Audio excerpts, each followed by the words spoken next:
Yeah, you know what time it is. No scripts, no filters, no fear. We said what we said and meant that. Off the record. Off the record. Yeah, we keep it real. No filter shit, we say what we feel. Politics, stories, truth on display. Come on. We talk that talk in our own way. Off the record, minion the God, let's go. Foxy 2 Roxy 3, she go hard. I swear on everything, that is exactly what he said right here in the studio. That is the funniest thing I have heard all week. So hard, Lizzie with the facts she never missed. Nah. I said what I said, that's the twist. Off the record, yeah. Come and catch the vibe. Where real ones talk and the truth survive.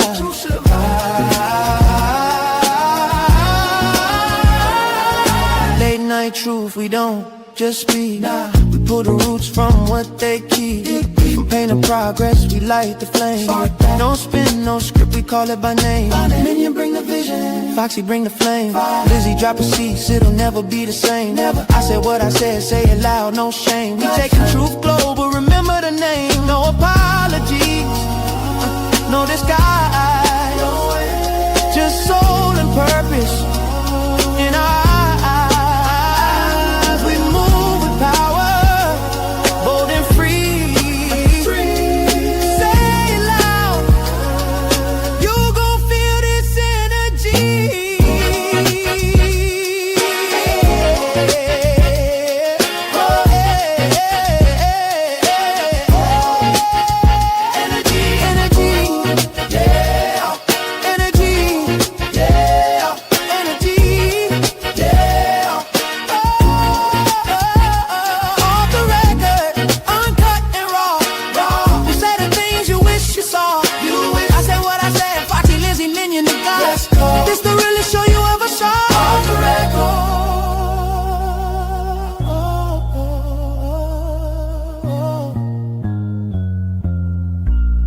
We said what we said. Off the record. Yeah. Yeah. We said what we said. Off the record. Hey, what's good, everybody? It is Off the Record. Hope you guys are ready for the show. And are you happy hump day? Happy hump day. And before we get into the show, please hit the like button and subscribe if you're new. But it's your boy Minion with Opinion, aka Minion the God, and my co-host with the most. I said what I said. What's good? Everything's good, Minion. Happy hump day, everybody. And what's going on? Man, trying to make it through these, Trump field drama days. It's just a mess. It's like a soap opera. Yeah, the Trump files. The Trump files. Yeah, some of that nature. The desperate and the decrepit. And the desolate.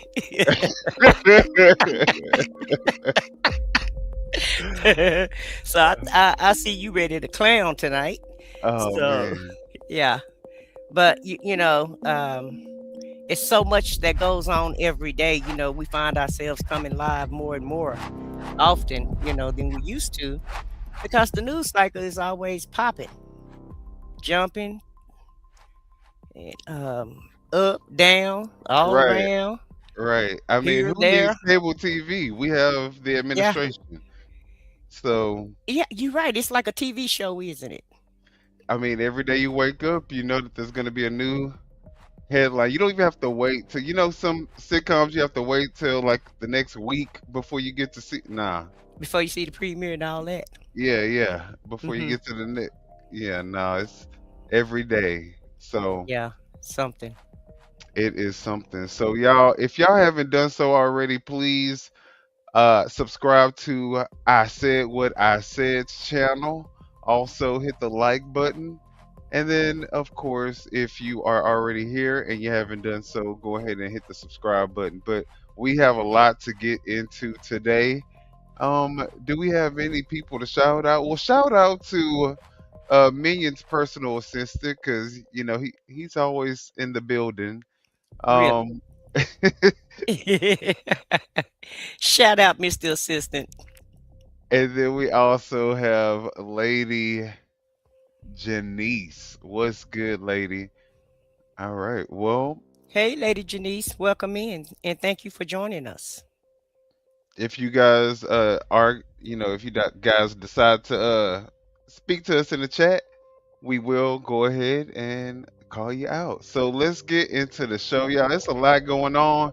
So I did not have enough time to do like a little, what do I usually do? Like a little intro to all the videos, but we're gonna get into these videos.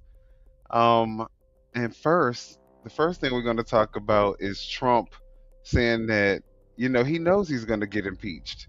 And we're going to talk about the implications of him knowing that he's going to be impeached and how that could be possibly why we're experiencing what we're experiencing. Really? So somebody, a little birdie came and sung in his ear and gave him a little preview of what's happening. Of what's to come. Yeah. Yeah, I think they told him, yeah, this not boding well for the voters. So, Uh, yeah, this is what. So together we had 12 months of unprecedented success in 2025, and now we're going to make history and break records with the epic midterm victory that we're going to pull off. It just doesn't seem to happen for people that win the presidency. It's an amazing phenomenon. You win the presidency, and we sure as hell are having a successful presidency. I will say that. But even if it's a successful presidency, and it's been nothing like what we're doing. We had a very good day 2 days ago, too. But even if it's successful, they don't win. I don't know what it is. There's something psychological, like you vote against. You can win by a lot. We won every swing state. We won the popular vote by millions. We won everything. But they say that when you win the presidency, you lose the midterm. You got to win the midterms. Because if we don't win the midterms, it's just going to be, they'll find a reason to impeach me. I'll get impeached. We don't impeach them. You know why? Because they're meaner than we are. We should have impeached Joe Biden for 100 different things. They are mean and smart. But fortunately for you, they have horrible policy. So, They're going to impeach me. we have to win. We got to win. We got to win. It's and everything that he was saying, it's like, okay, if you were so popular, why would you lose the midterms? Now we're gonna talk about what he's doing now to the voting system, but he's a avid election denier. So Well, and he's been spewing this since what? Because my whole thing, at least since 2016, when he started with his fake news, and whenever his polls went down, then he would holler it was rigged, and so anytime his numbers are low, that's what he starts singing. He starts singing that song that everything is rigged, everything is stolen, everything is fraudulent. When we've never had any issues with the voting system, probably within the last 40 to 50 years, voting been top notch. Pretty much, they found a few, illegal votes here and there, but nothing to the number that would actually change any election. Exactly. And to just make it seem like there's so much rampant election fraud All of to a sudden. to where after 6 years and multiple investigations, now you have to get the federal government involved to go raid the Fulton County election, poll so that you can get the 2020 election information. And there's been over 60 court cases that denounced that there was any election fraud going on. Right. And I mean, All kind of forensic um, investigations have gone on. All of them debunked it. Everything. I mean, it's been so much resources been poured into the 2020 election because of the claims that he always makes. hmm And so what's one more investigation, per him? And he only took one county, and I don't know what he's going to do with those votes, but Fulton County has filed a lawsuit to get those voter, files back. yeah, because I mean, if he hasn't already stored them and try to figure it out, I'm sure he's going to use it in some nefarious way, knowing Donald Trump. So Hmm. Yeah. whether it be to try to, I don't know, but I definitely feel like he might try to rig this next election. Yeah, it sounds like that's what he's trying to do because he did ask them to nationalize the election, which we'll get into later on in the show.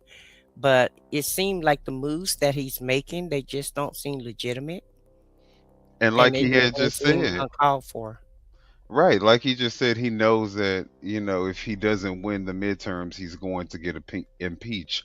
So if you ask me, this is just an act of desperation, Hmm. and this is him trying to figure out a way to not have to even worry about either he's going to rig the election Hmm. or he's going to nationalize the vote to where it doesn't even matter because he'll be able to.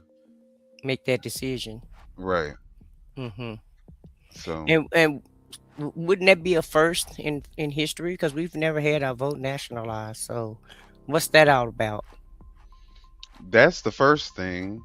Second thing, how does the president, who's supposed to be the president of the United States, and you would think that they would be a patriot of the United States and love the country that they live in and believe in the system that got him into office two times, you would think that he would be okay with the election system in the way that it is set up right now, but he's Yeah, so because corrupt. when he won, and I'm sorry to interrupt you, No, you but good. when he won, he didn't say it was rigged in on his election night. He didn't say, "Oh, I can't be the president. It's all rigged. So let me just go ahead and give the presidency to the other candidate." He never said anything like that. Right, exactly. But But now people all of a sudden feed into everything is that. rigged and Right, fraudulent. right, right. And whatever he said, if the wind is blowing right and he says it's left, they're going to say it's left. So Yeah, I at this got point, we've come to the realization that it's a cult. you. Um, Basically. let's talk about the fact that the halftime show, the NFL halftime show, one of the biggest shows on television for the year, who Hmm. who is going to be having Bad Bunny do the halftime show. Well, I guess the Republican Party now they're into sports now because they took offense to that. It's a political now that's another political battle against them. Everything is they have Another to another political entity, huh? another enemy. They just can't just get along with Can anybody. we do anything in America without politics these days? It's like everything has to have politics in it. It has to go their way. Yeah, It's like yeah, it go their way. Yeah, because they always have to be right. yeah, they throwing the temper tantrum over the fact that Bad Bunny is doing the halftime show to the point where Turning Point has gotten involved and they're going to have their own halftime show so that the people who want to watch, I guess white performers. Alternative show halftime So, edition. look, I ain't got time for all that. They want to see white. If you want to see white performers, they you can watch Turning Point. And I mean that's pretty much Okay. the message that they're pretty much trying to send Oh, to their oh. white Christian nationalists, Hmm. and so um let's look at what they're saying about Bad Bunny or Turning Point. Mm. There's been a lot of discussion over the Super Bowl halftime show this year. This year, Turning Point USA is hosting an all-American halftime show that will air at the same time as the official show. News 8's Nicole Tam is following reactions from West Michigan. The Turning Point USA halftime show aims to celebrate faith, family, and freedom with headliner Kid Rock. I've already had many people reach out to me asking, how can they stream this event, or or asking me to put like a watch party together. So it's really exciting. Members part of Turning Point chapters, including the one at Calvin University, are not just excited for music, but having a choice. What we're really excited about is that this alternative halftime show provides people with an option to celebrate with their families, to celebrate family, to celebrate faith, and celebrate freedom. The president of the Grand Rapids Griffins was one of the people looking forward to the alternative halftime option. His post online caught a lot of people's attention. His post talks about how he believes the NFL missed the mark with this year's halftime show. He doesn't believe Bad Bunny models proper behavior for our youth and would have liked the performer to be pro-America. This was a mistake. Not just because of what he said, because everybody's entitled to their opinion, but because of the position that he holds as a business leader in the community. You have to be very careful about what you express on social media. Says the one that won the Grammy. Tim Gortsema told me over email on Wednesday that his post missed the mark and that he didn't intend any ill will. The intent was to show that he's pleased with the alternative option because it's more aligned with his personal values. He said he also apologized to people who reached out directly, including immigration attorney Robert Alvarez. I did consider his call with me to be sincere and to be genuine. And he acknowledged that he made a mistake. He didn't try and cover it up. He didn't try and explain it away. Gortsema's full statement is on woodtv.com. Nicole Tam, News 8.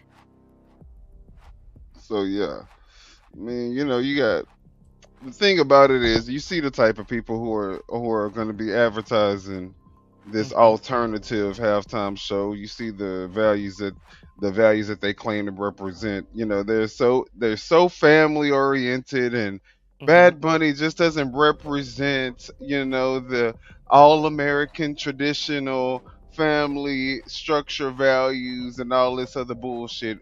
Meanwhile, we can cover up the Epstein files, Republicans. Yeah. Well, he said he said if you want a choice. Right. It's a choice. So they're looking at it as you have an alternative to the Super Bowl, which that's never happened before. We've always just watched the Super Bowl. And the people that don't want to watch the halftime show, they do find something else to watch on TV or on their phones, or go take a break, or, go cook, or, get ready to, redo the refreshments, whatever it is that you do at halftime, right? But never have we had another show to compete. So how's that gonna look from a business standpoint, for the NFL?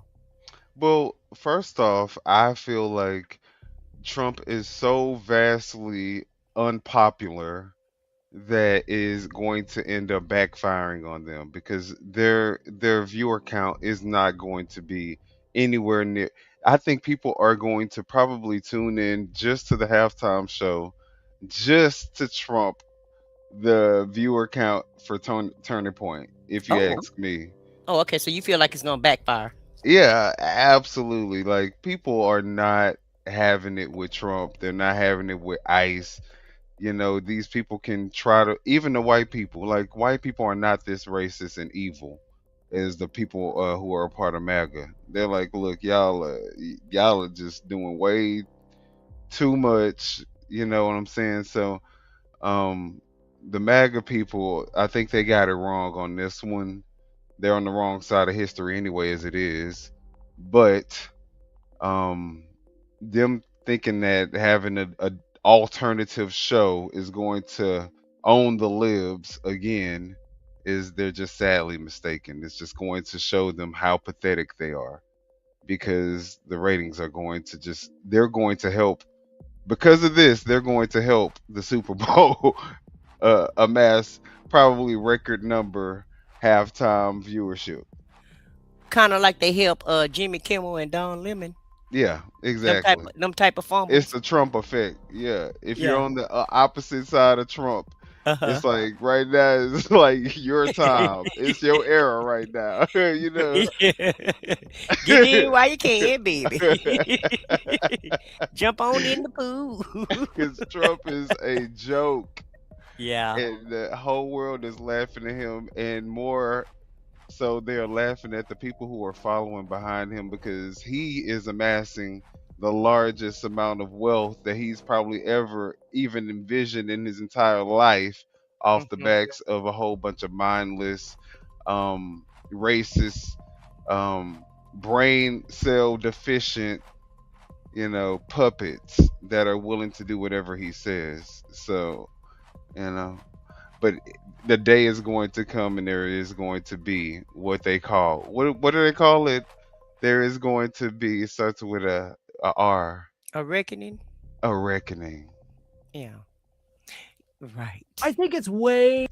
But this one is just showing you guys how much Trump really loves his fan base, loves the MAGA people, that he emails them every so often just to make sure that they're still MAGA. At least 3 times per week, Yeah, allegedly. at least. I think it's way past time for somebody to perform a wellness check on whoever it is that is writing the campaign fundraising emails for Donald Trump's Never Surrender PAC. Now, I talked recently about the campaign email, the one that said, "I'm sitting here alone in the war room fighting for you.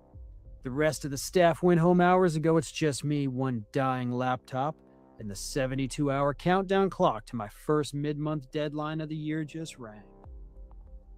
And then a couple days after that, they sent out another one that allegedly again was from Trump, and he's like, "I'm in the Oval Office, alone in the dark, and I'm thinking of you." Well, this week, they decided, whoever it is that's writing these emails, we're going to go a different route, okay? We're going to drop the sexual innuendo. We're going to drop the creepy stalker vibes. And instead, we're going to start threatening our own MAGA supporters if they haven't donated money to us. We're going to threaten to send ICE to hunt them down.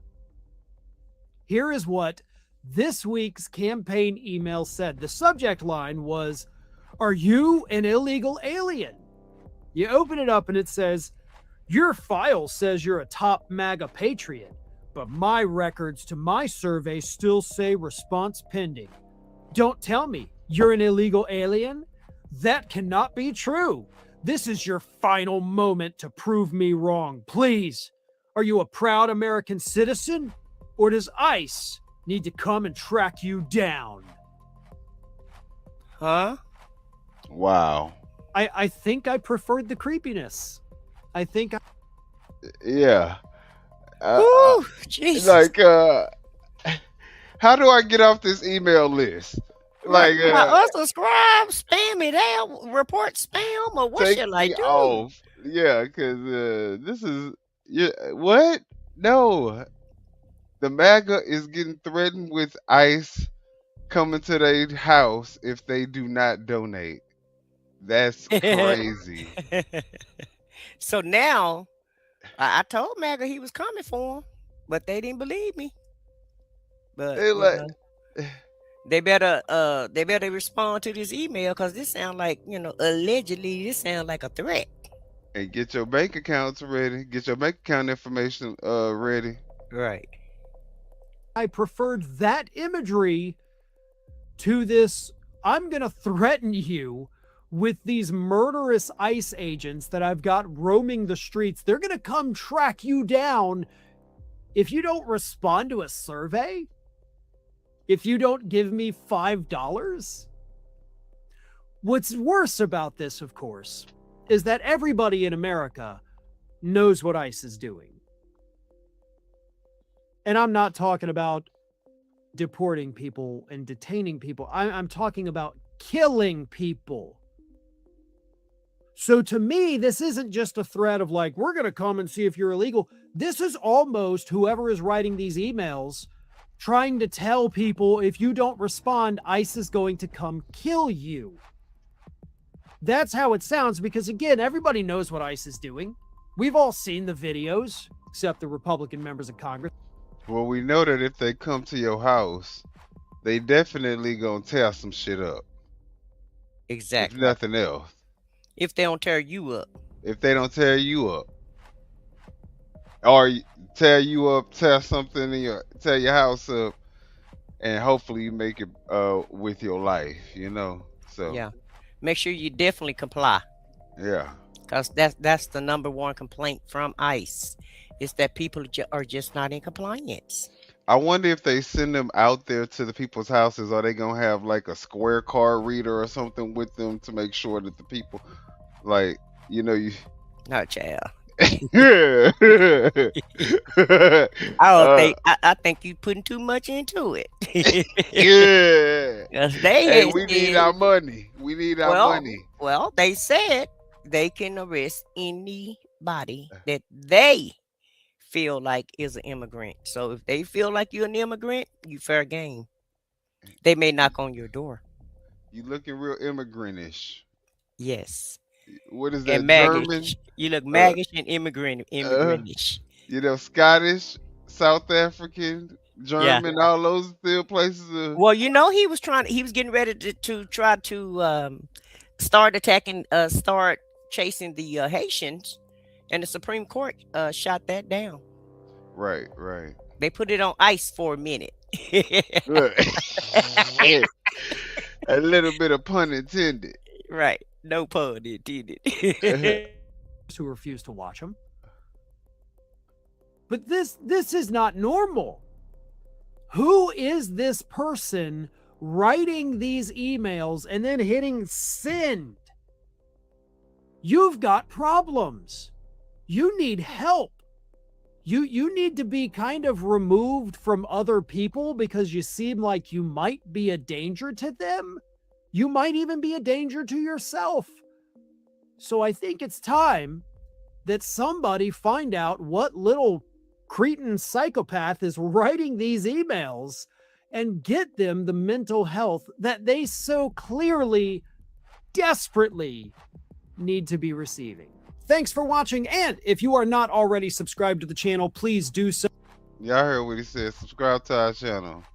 But no, subscribe to his channel too. Yeah, that's Fair and Balanced. So subscribe to the Fair and Balanced channel. And shout out to him and thank him for that footage. And what's good, Alice? And I see Javar Ellis in the building. What's good, Javar? And go help us today. What's good? Full Metal. What's good? Mary J. All right. What's good, y'all? So, let's look at this concept of MAGA, because, you know, a lot of MAGA people want to claim to be Christians. But this guy says that they are, in fact, the Pharisees. So let's look at this clip and we'll talk about it throughout. Okay, but I don't think they're going to take that well. I don't know. But that rename there, I don't think they're going to like that. Yeah. Well, if the glass slipper fit, you know, if it don't fit, then don't worry about it. One of my kids today asked me a question. He said, Dad, what if Donald Trump ran for president in 2028 against Donald Trump? Who would Republicans vote for? Donald Trump. 100% of them would vote for Donald Trump. Damn. These people are not Christians. That's a deep statement. A very deep, frightening statement. Absolutely. If Trump versus Jesus was on the ballot, if you MAGA, who you voting for? If you in the building and you MAGA, who you voting for? We should put up a poll. I know. Let me see. Because I'm very curious to know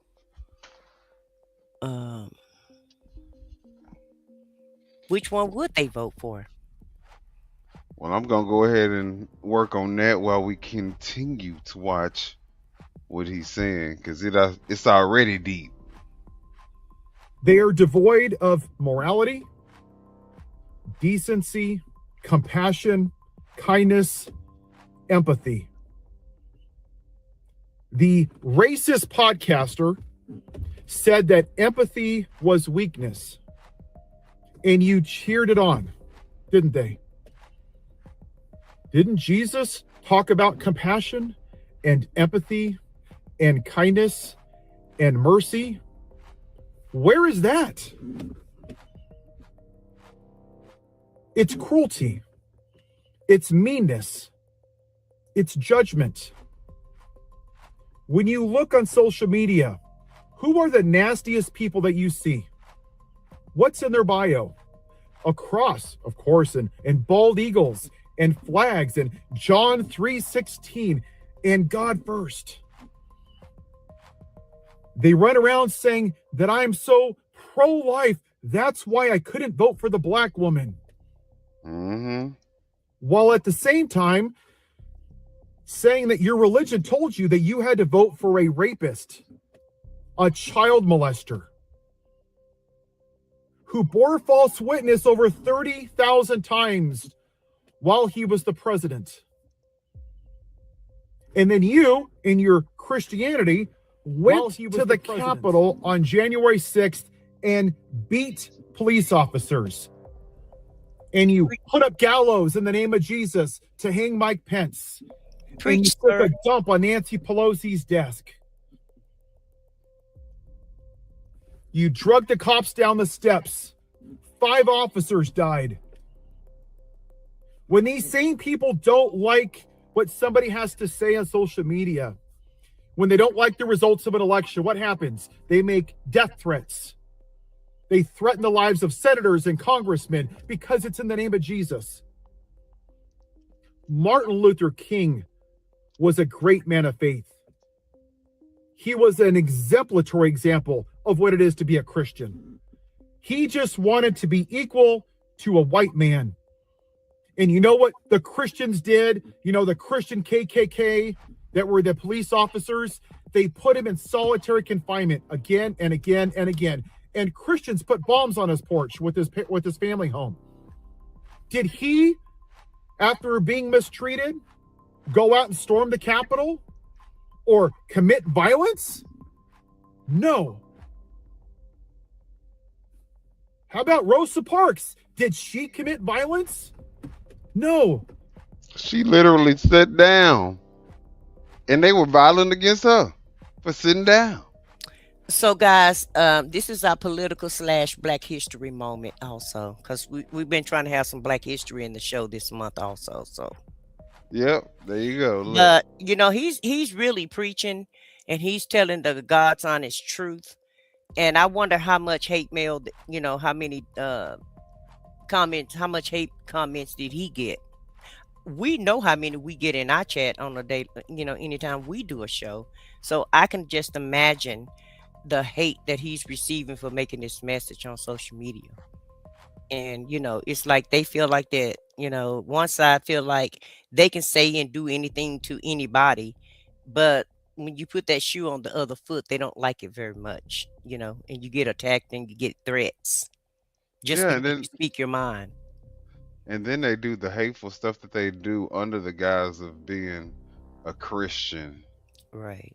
And then you. And so that's what makes it even worse. Yeah. But I think they may want to go back and read the Bible again and read for themselves, because like he's saying, this is nothing that they're doing is God. Like, if anything, they're doing the same thing that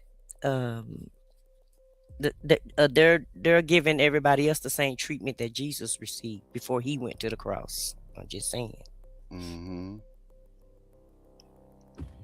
John Lewis, another great man of faith, was. Oh. Don't know what happened. Hold on. Hey, Foxy, thank you for joining us today. I hope you feel better, sis. And we forgot to tell you guys, y'all pray for Foxy. She's not feeling well right now. She's been under the weather. And hello to you, Risk Bow. Thank you for joining us. Hello. Let me put my glass on. Mark Croft, thank you. Welcome in.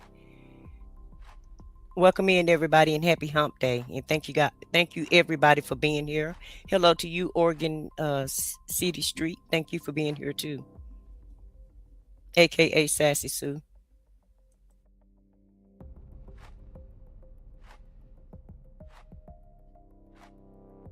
All right. You still trying to get it up? The Capitol on January 6th and beat police officers. And you put up gallows in the name of Jesus to hang Mike Pence. And you took a dump on Nancy Pelosi's desk. You drugged the cops down the steps. 5 officers died. When these same people don't like what somebody has to say on social media, when they don't like the results of an election, what happens? They make death threats. They threaten the lives of senators and congressmen because it's in the name of Jesus. Martin Luther King was a great man of faith. He was an exemplar.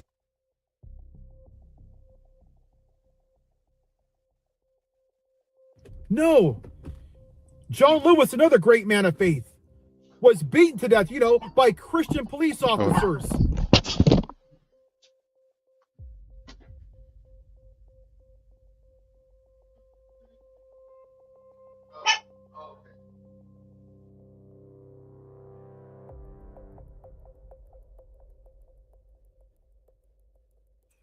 I apologize for the delay, everybody. But it looked like we're experiencing some technical difficulties.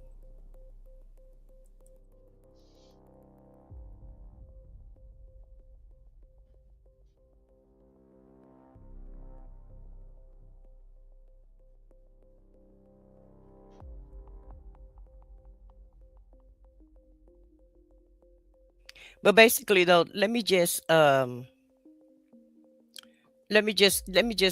a little commentary on what he is still saying.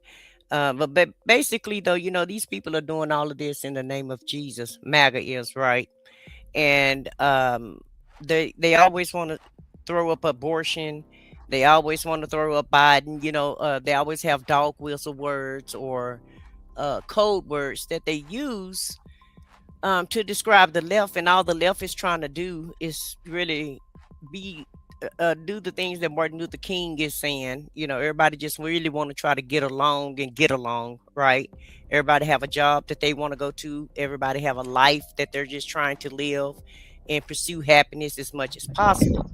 And it seems like MAGA feel like that they're entitled to have a great prosperous life and have all the rules and regulations their way. But when it's time, for the Democrats to try to get their piece of the pie, it's like we're non-factors.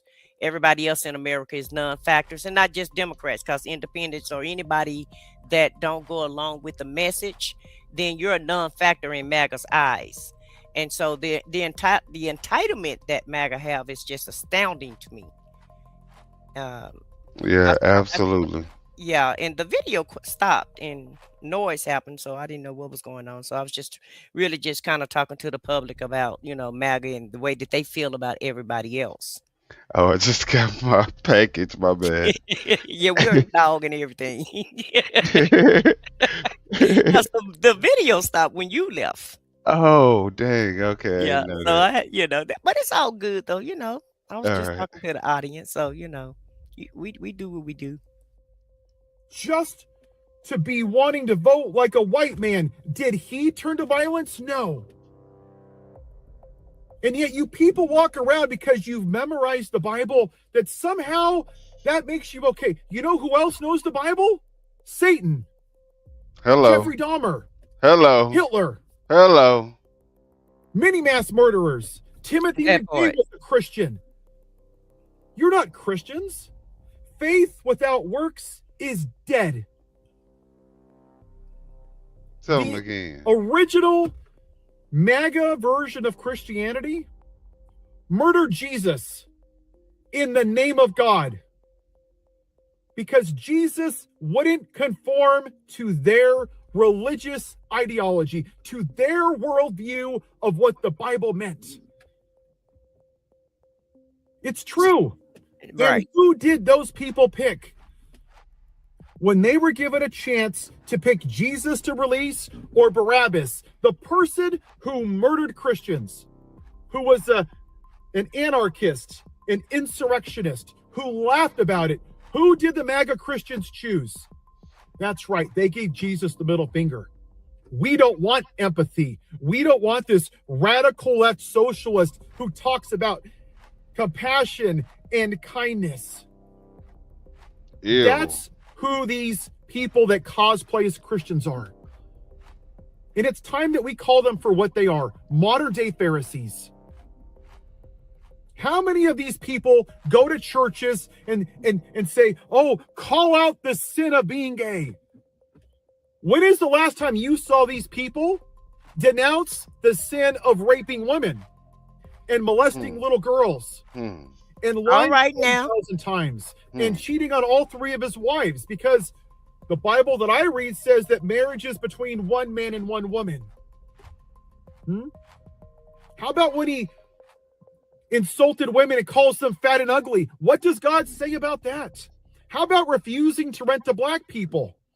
What does God say about that, evangelicals? Because you're sure quiet, just like the people that crucified Jesus. Only if it fits into your religion. Now let's be very clear. They let Jesus get crucified. Watch Yeah, him take the damn cross all the way up to the damn hill and get nailed and everything. So, you know, you people trying to cosplay as like y'all so Christian and religious and y'all believe in God. We can see right through that shit. It's a lie. And let's go back to Jesus. They actually went to the cross with him and watched him get hung. Yeah. Like it was a whole KKK meeting. Right. In the Bible. You know, so I guess that's the portion of the Bible that they, you know, that they revere and can relate to, and you know, right. want to live the their portion lives of the by. Bible that they exactly. That's the portion that they worship. The part where the audience was watching Jesus get hung up on the cross. Yeah, they like being the audience. They the audience. Yeah. Like they were on January 6th. Right. They watched it from they listen. They was gonna actually watch Mike Pence get strung up on that rope. They was gonna actually take him and put him up on that rope. If they could have got to loved it. They would have loved it. Well, Trump said he deserved it. And these the Christians. He said that he didn't want to follow the law and he didn't want to do what he told him to do, which was subvert the election and maybe that's what they should be, and not certify the votes, because you know the vice president has to certify the votes, you know, before it's legitimate. And so, you know, Congress count the votes, the vice president certify the votes, and then, you know, it's official. And so that's what January 6th was all about. January 6th was trying to stop them from certifying the votes. And the reason why Mike Pence, they had his head on a swivel, is because he's the one who has to sign off after the House signed it off.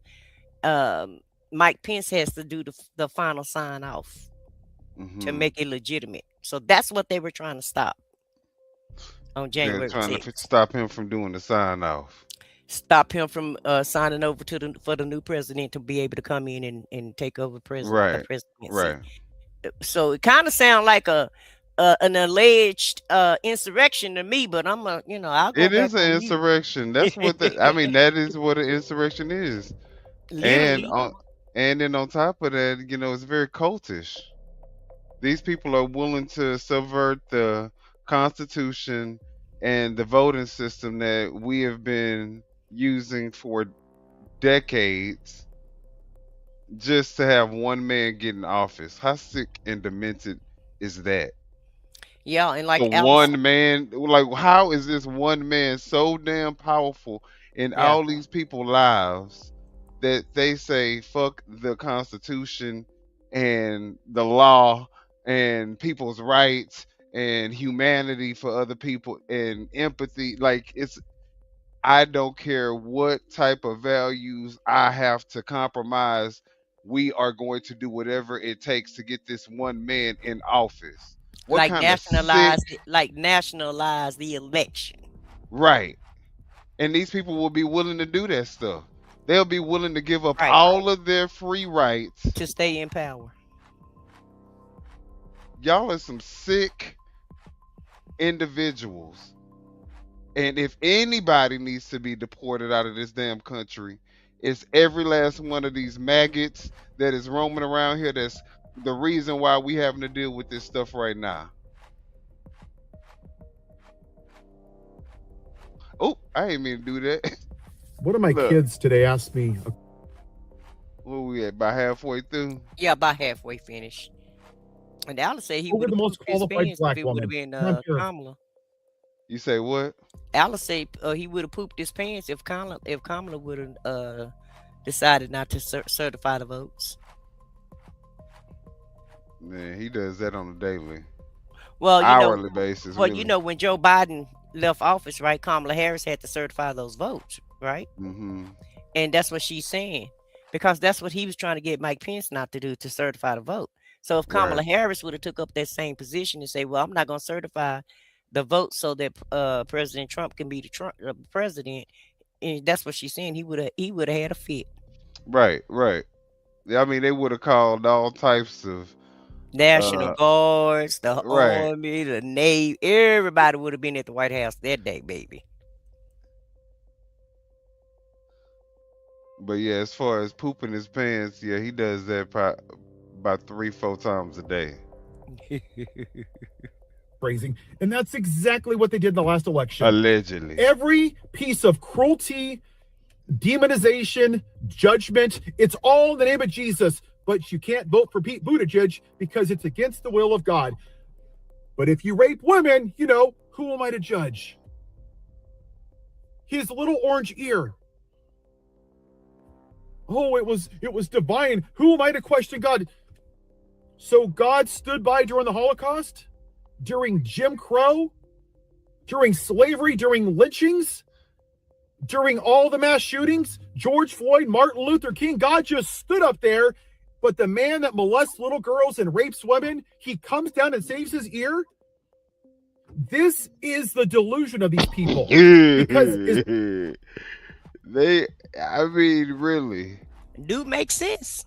he the savior then. If all that to happen to everybody else and he was the one person to make it. Right. That's who God chose, they said. Yeah. Too bad they made sure they got every angle of it too, right? They knew God was gonna choose that moment, huh?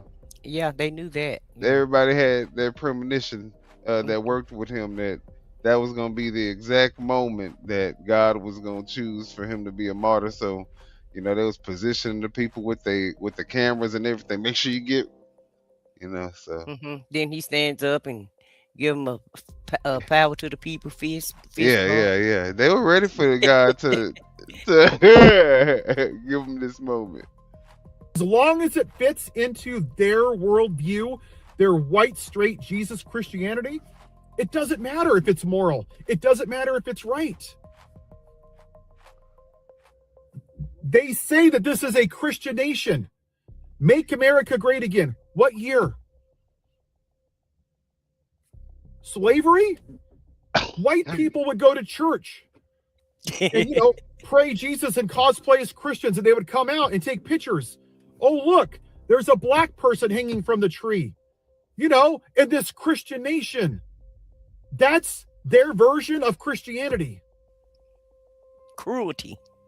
Jim Crow, segregations in this Christian nation. White supremacy. For the first 100+ years, black people weren't even considered citizens. How many of these evangelicals keep saying the Second Amendment is a God-given right? Where? What Bible are you people reading that the Second Amendment is a God-given right? Where did Jesus sign the Constitution? But to them, they don't have a frontal lobe that's been fully developed. They lack critical thinking because they're idiots. Damn. They buy into American exceptionalism, that we're the best. They don't want to hear about slavery and lynchings and Jim Crow and the murder of Native Americans. They want to hear about white America because it's a great white Christian America. It's a lie. Thank you, sir. Never be a Christian nation. And I say that as a person of faith. People should live their life, whatever makes them happy. I agree with that. And so many of you are watching what's happening in this country with your crosses and your Bibles and watching U.S. citizens get murdered. You watch 40,000 plus people die from gun violence every year. Women are dying of sepsis because you took away their right as a woman. We have 14 million kids that go to school hungry. 2/3 of this country live paycheck to paycheck. 10 million people just lost their health care. And what are you worried about? Evangelicals? Oh no, there's a transgender out of 250,000 that are in sports. The worst thing, you're all gonna burn in hell. I mean, he cooking, ain't he? Baby, he cooking. He need to be up in the church house, baby. Okay. A traveling evangelist is what he need to be. Absolutely, because he is preaching. That's exactly right. Yeah. I mean, people they talk about selective outrage. They are the most selectively outraged people that I have ever seen in life. And the biggest crybabies. They so unhappy. They got everything that they want and they're still unhappy. The biggest babies, the biggest victims. Right.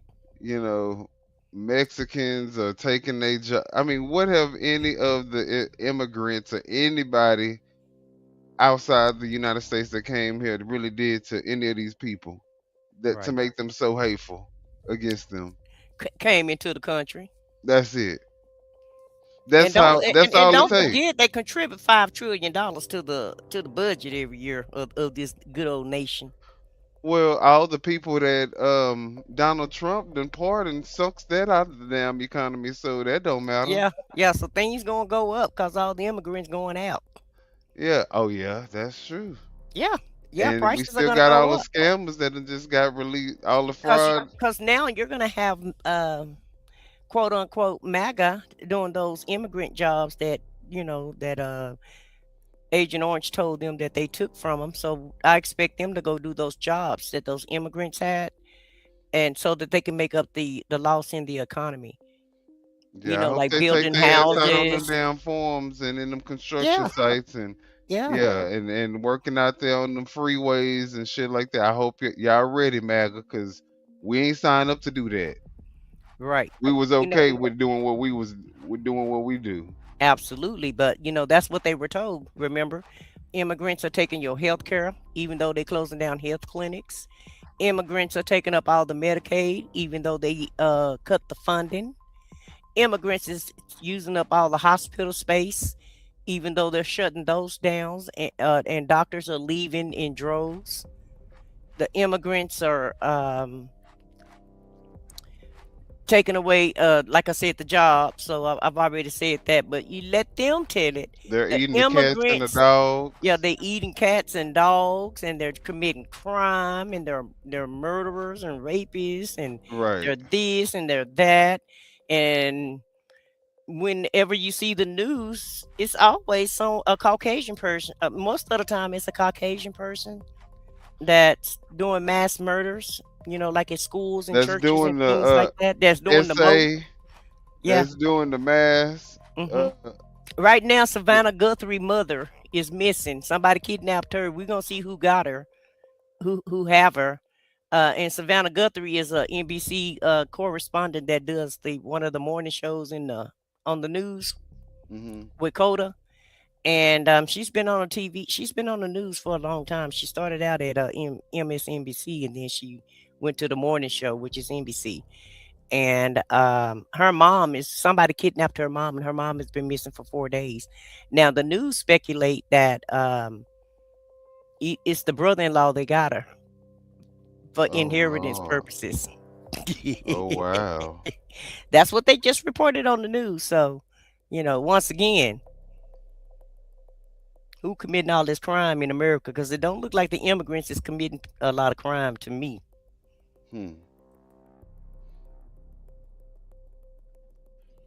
Oh no, there's a tampon in the boys' bathroom. It's in the name of Jesus. We have to stop the degradation of this society. Oh no, DEI and CRT, God forbid we want black people to be equal to white people.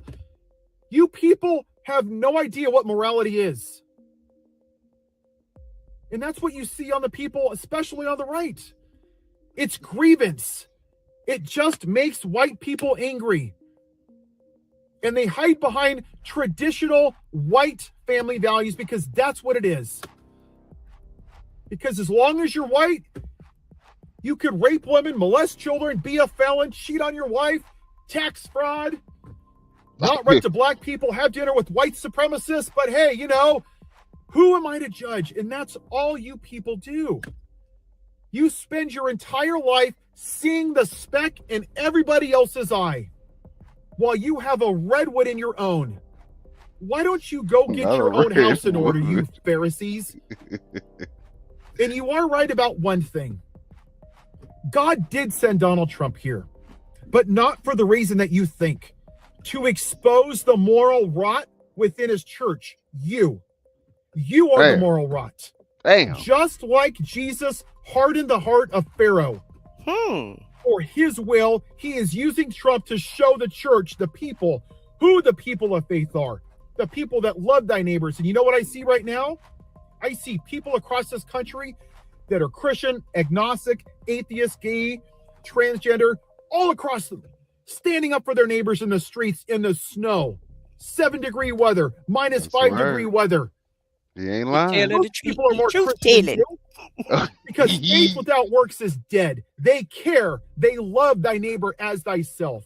Damn. All you do is judge thy neighbor. You're a sinner. You're going to hell. That's wrong. That's wrong. That's wrong. That's wrong. But turn to Jesus or you're going to burn forever. You tell me, as you criticize Don Lemon for going into a church, what would Jesus do? Because the Jesus that I believe in, you're damn right he would have been in that church. And it's another example of your hypocrisy because you accepted the political violence on January 6th. While the rapist pardoned 1,500 convicted felons. Bam. Who beat police officers, many of them who pleaded guilty. That was totally fine with you. But Don Lemon going into a church. Oh no, it's the worst thing in the world. And you want to know what the worst cardinal sin you could ever do. Put him under the jail, throw away the key. That's how sick these people are. And and it's so cringy to watch black people jump in on this bandwagon to go against Don Lemon. Like, what is wrong with y'all? It is, It's really maddening to watch anybody. Really? Black, white, green, purple, yellow, or blue go along with this bull crap. Right. Right. So, up until this time frame, when the presidency used to mean you had decency, you had morals, you had ethics, you had values, and now, and even if you didn't have them, you act like you had them until you left office. But the thing I don't like is that, white people, one thing about this white supremacy movement, they will give themselves passes to be the most vile and, despicable, disgusting people to other people. But,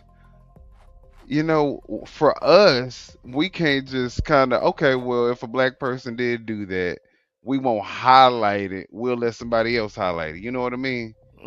Even if you share the same value or view. I feel like we just are such big traitors to our own community. A lot of us, just to get a little clout.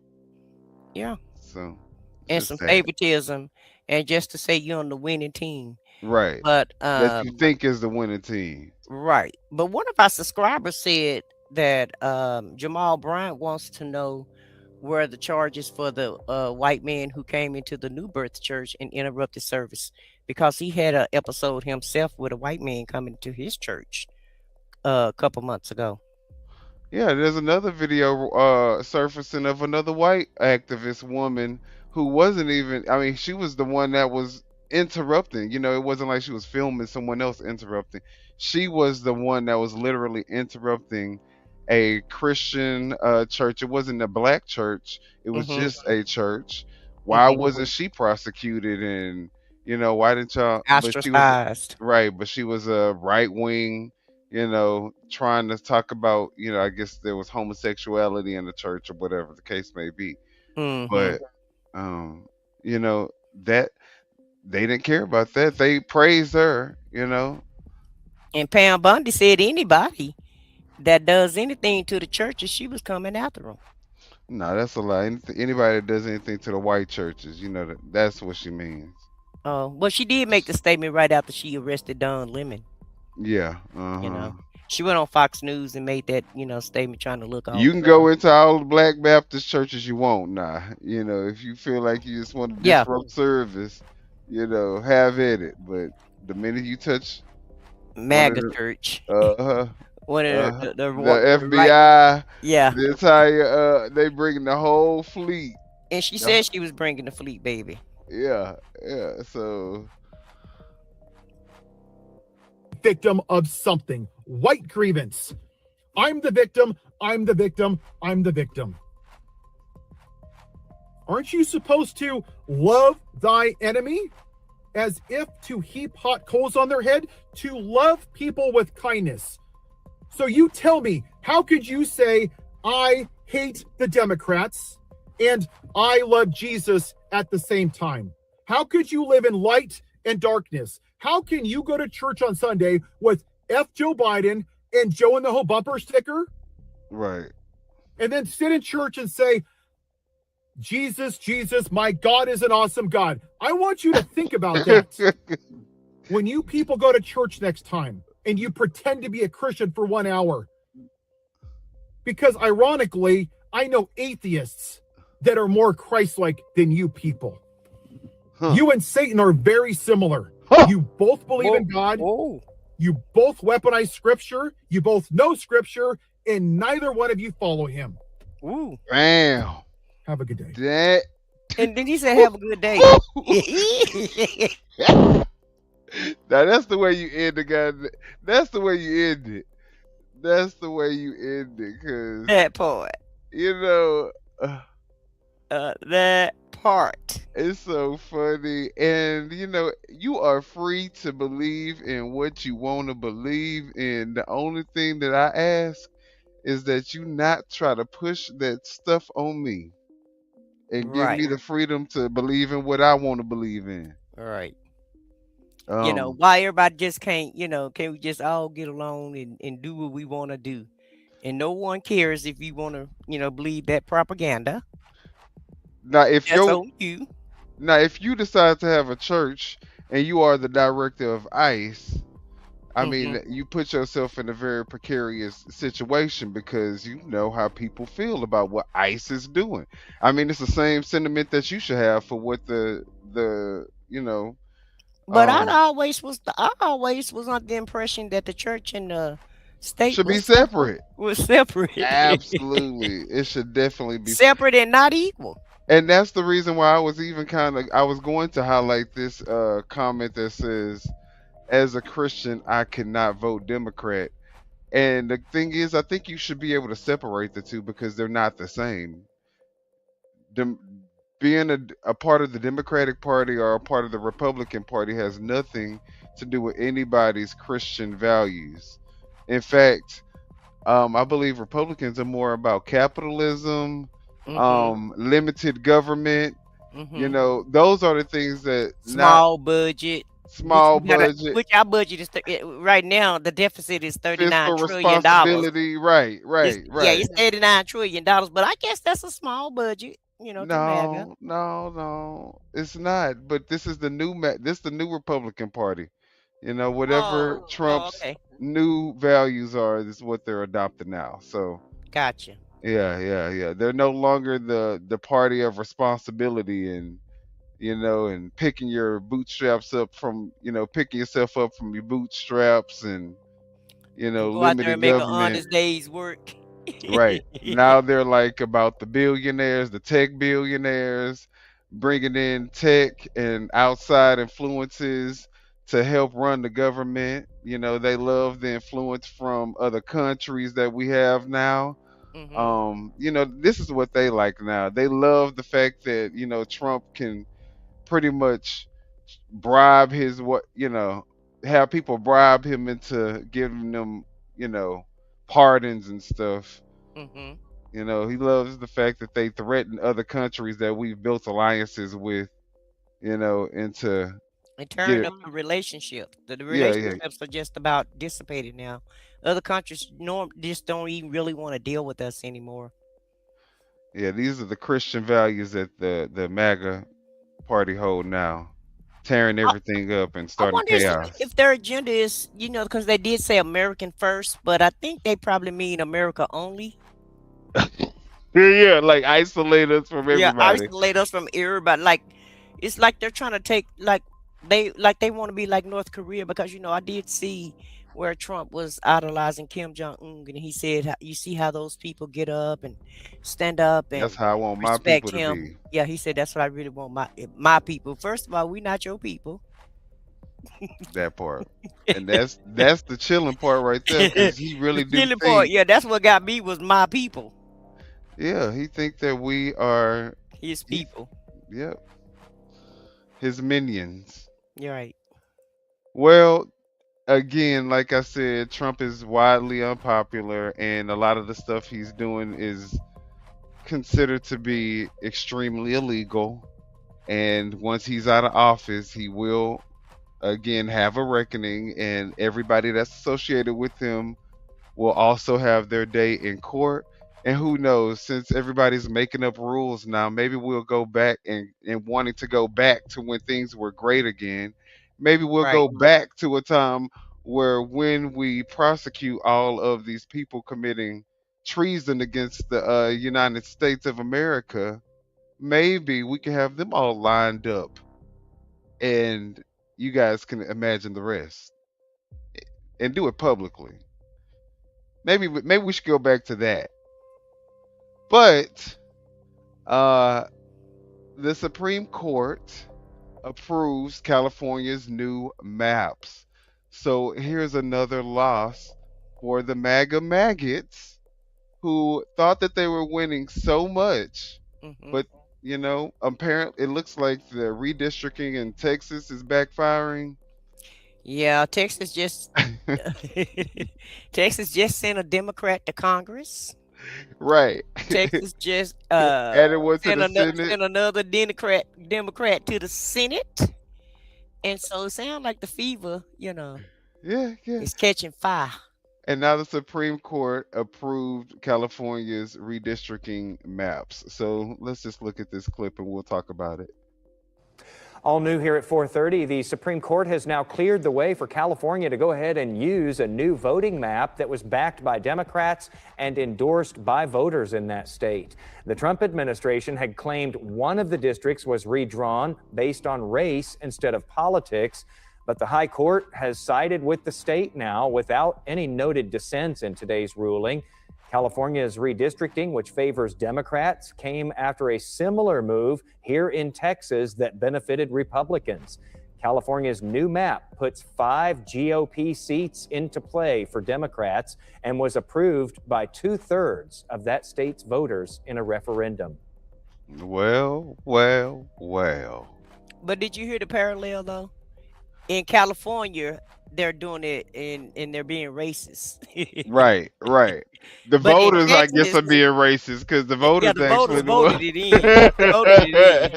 Right. But when Texas do it, then it's a celebration. It's the right thing to It's do. because of Republican It, strategy. It has right. nothing to do with race. This is all just for, But they did it based on race. Republicans did in Texas. exactly based on race.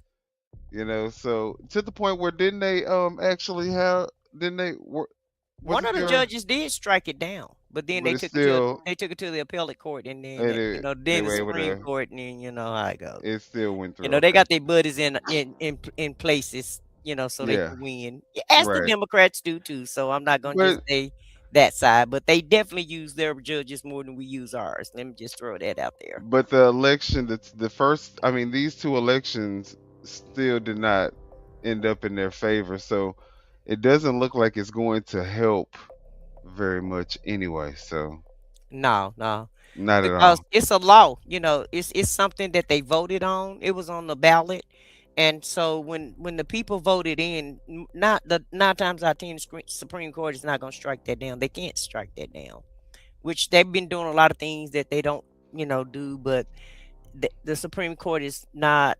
I don't even want to just talk about it, because I don't want to be, because you can't be 100% technically right if you're not a lawyer when you're talking about the Supreme Court.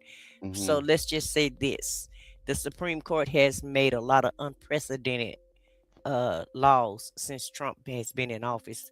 One is making him a king and saying that Right. he has Yes. immunity while Right. he's in the capacity of the job, quote unquote.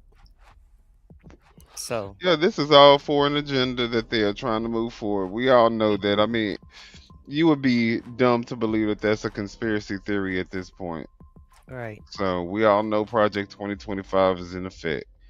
But let's look at the fact that now something that's even more chilling, that's even more telling, that is even I mean, this takes us from outside of this stuff being conspiratory because he is actually saying this stuff out of his mouth that he wants to nationalize elections. And like I said, these are just him setting up all the options possible to make sure that he can have his way during the midterms and during the next election. So is that legal to nationalize elections from the presidency? I thought the president didn't have anything to do with the elections. I thought that yeah, was a separate entity.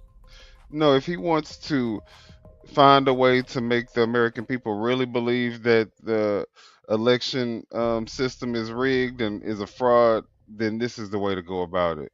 Oh, And because I thought the elections were in the states. I didn't think that was in the president's yeah, purview. each states have the constitutional right to be able to set Yeah, up do their what they need to do. right. Hmm. But this, like I said, is not going to do anything but instill even more um, Pushback. doubt in the American people that they can trust the Hmm. election system. And he's the one that started putting the doubt in people's heads. So you would think he would Yeah. be the one to try to fix the system, not corrupt it if it is corrupted even more. And that's exactly what he's trying to do. So we're gonna watch this. Well, hold on 1 second, Paul. We're gonna let you stay in our chat, but what you're not gonna do is put defensive words in our chat this way. So I'm gonna take your comment down, give you an What it say? opportunity. Huh? What it What he say? say? I'll put it up on the screen. That could be hell yeah, that could be legal with the vote passing. As a man of color who voted for President Trump twice, he is my oh wow.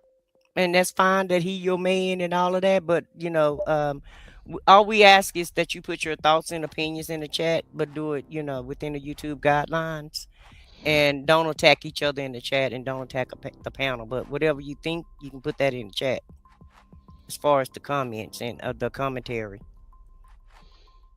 All right, y'all. So let's talk about it's always us.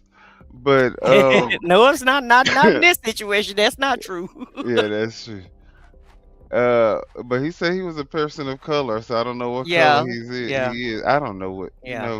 you never Right. know what's hiding behind these keyboard warriors. Hmm. But Trump nationalizing the elections, guys, is definitely a significant shift in how we do things in America in general. So let's look at this clip and we'll talk about it as we're reviewing it.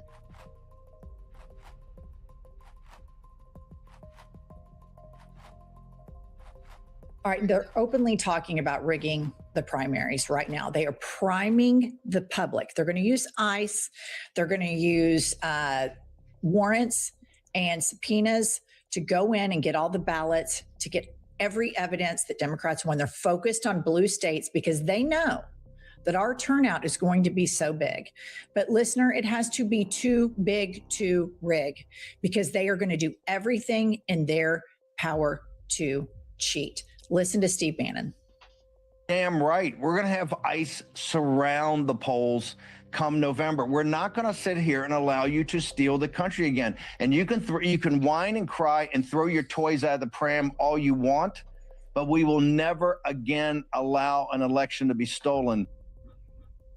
Pops. Okay. You've been saying this from the jump. ICE is going to put outside voting booths or whatever by Steve Bannon's own admission, and he's going to intimidate people not to come. People are going to have to say, do I really want to go cross ICE because they might murder me? That's what they're setting us up for. And you saw it way before me. But here's the thing. I listened to Steve Bannon say that. And I think, and we're still talking about whether we're going to fund ICE or not. Because if you look back at Steve Bannon and Donald Trump before the 2020 election, well, I mean, and before she finishes, yeah, that's definitely a good question because I mean, are we going to really pay these people to stand outside of voter booths or voter facilities, intimidating American citizens that are going there to vote? Like that is outrageous that we would try to, give these people more money so that they can intimidate the American voting public. Yeah. Now, right now, when you go to the voter polls, you're not even supposed to wear any propaganda. Like whoever your candidate is, you can't have anything political on. But you're gonna have the ICE agents there. So Right. make sense. And so I guess the states would have to get the National Guard in if that's the case. Right. So this is what I'm saying. Is this really Christianity though?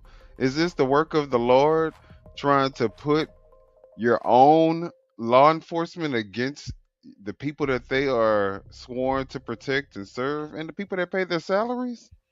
Not the Lord that I learned about, not the Christianity that I grew up on. And so I'm like Pumps though, are we gonna really fund this for them to attack us at the polls? So Congress got some. I already know the Republicans will vote for it, and they're fighting to vote for it. And Mike Johnson, which is the Speaker of the House today, said that it's okay for people to nationalize voting. So, they're trying to groom us right now. But it's a brutal grooming when you're taking people out. But Right. if that's the message that you're trying to give, I understand why everything is happening the way that it's happening. If this the direction that they're going to try to go, and Steve Bannon said it out of his own mouth, we will have ICE at the voter polls. So I don't know. I know it's not the Christian way, but I also know it's not the American way, and Congress can stop it if they want to. They don't have to give them any more funding. And speaking of funding, I don't want to make it too long, but I heard ICE wasn't even paying people. People are complaining about getting their paychecks from ICE. Probably the color ones. Well, I just know this much: when you promise people, when people work, they want their paycheck, or else they're not gonna work. So, But you know how they love to be funny and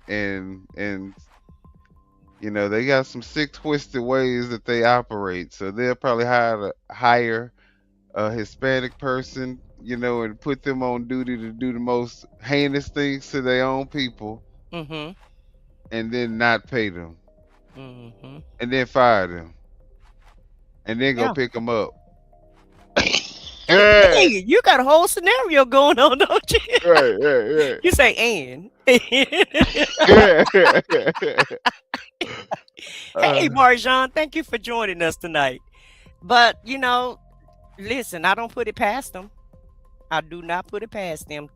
At this point, nothing will surprise me that comes out this administration at this point, because it's like, we got the Godfather in charge. So anything go at this point. Absolutely. I'll certify the votes if it's not stolen. They were floating the stolen idea a year in advance. This should be a 5-alarm fire across every single Democratic politician's desk. They have to stop this. He is saying the quiet part out loud. They do not want to ever be taken out of power. They started with gerrymandering. They started with all these tricks to try to do it. And now they realize he's so fucking unpopular. He is not going to get reelected, and then he's going to get impeached, and everything he's done is going to be taken back. So what do we have to do? We have to keep the people from the booths. How are we going to do that? We're going to do it with Kristi Noem. And if you are not up to speed on this, because I was late to the party, but if you're not up to speed on this as a Democratic leader, it's mouth fucking practice. It's malfeasance. Completely agree. And I also want to point out that Steve Bannon was very good friends with Jeffrey Epstein. Yes. He is the biggest pedophile protector. I don't know. I haven't seen any evidence that he participated in. So Steve Bannon is a good friends with Epstein. Trump was good friends with Epstein. Who's that other guy? I mean, there's so many people that's in the damn Which Epstein one? The whole damn administration in the damn Epstein Definitely the cabinet, the presidency, the cabinet, the aides, the friends, Pam Bundy. Who ain't in Epstein's purview other than Obama and Sleepy Joe? Now, them the two names I haven't heard. They talk about all of this. How much Obama was gonna be a stain on the country, and he was gonna tear the country down and treat the white people like slaves, and take all the jobs and make poor foreign decisions. And it was a lot of complaints they had about Obama, but one complaint they have not had yet about Obama and old Sleepy Joe is that they're in these Epstein files, and they was in the Epstein Island. That's two names that's not on the list. Two. Is Kamala in there? I haven't heard Kamala's name in there. Okay. Haven't heard Jill Biden name ain't in there. Michelle Obama, is she in there? Michelle Obama name not in there. Oh, okay. Doug name not in there, which is Kamala's husband. None of these nice, good Democrats. Important, powerful Democrats. Ain't none of them.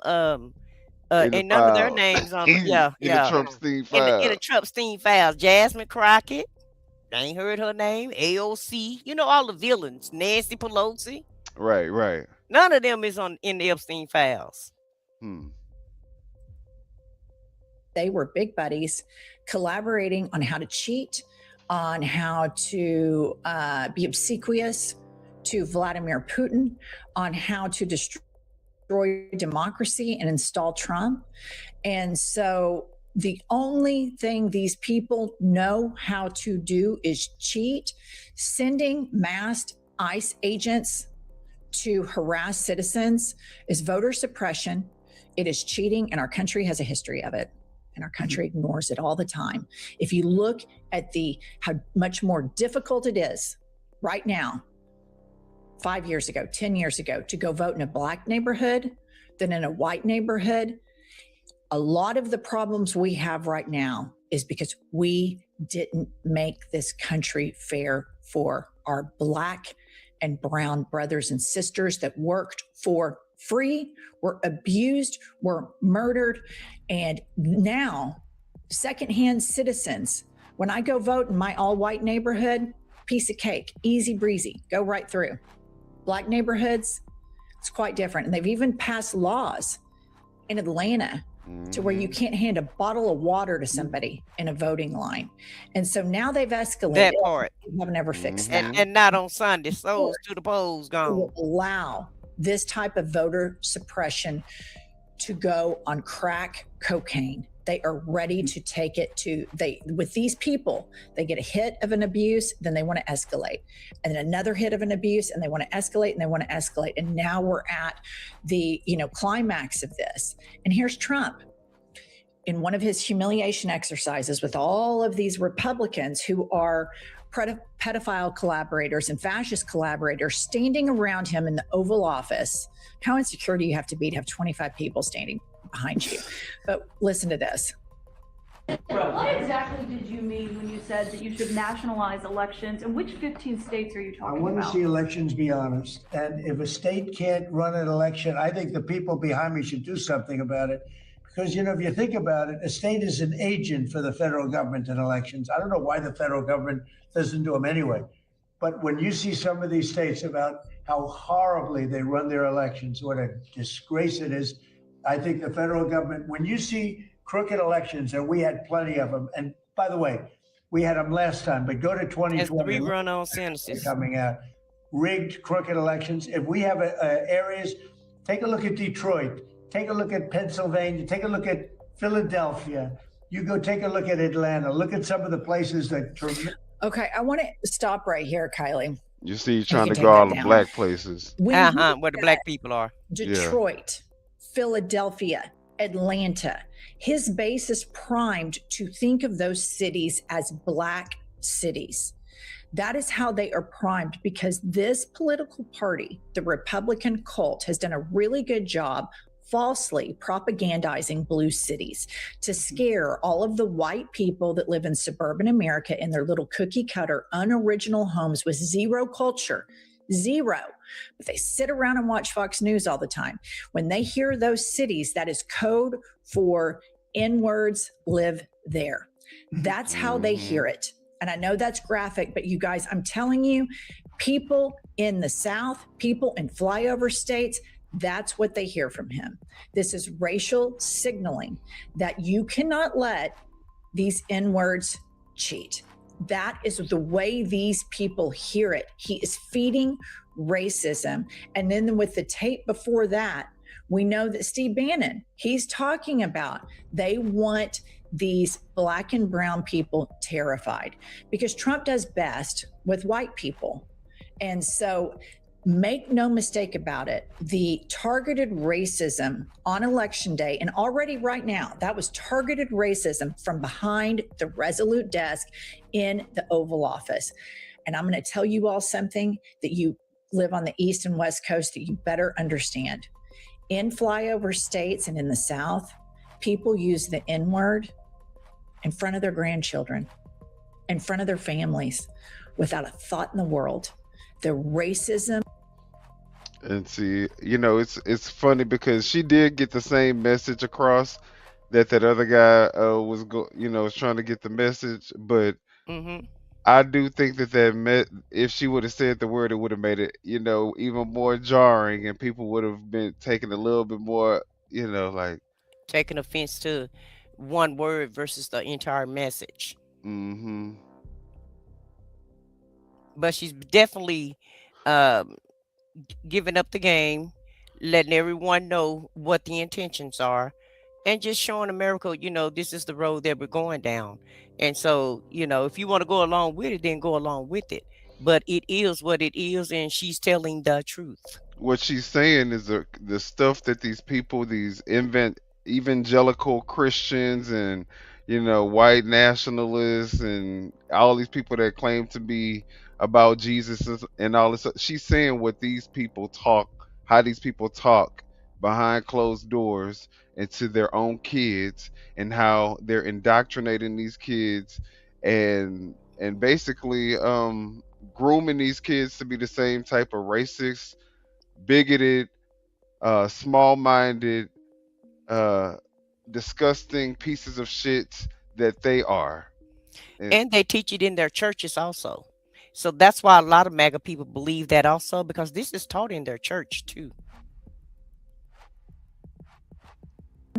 Is prevalent, it is there, and they have had everything in their lives handed to them, these people, everything. They have the executive branch, they have the Senate, they have the House, they have the Supreme Court. They've made a shit ton of money, and they're still fucking mad at Black people. Do you want to know why? Because it is a hatred and a brokenness in their heart that this man feeds. And this man happens to not just be the architect of all of this.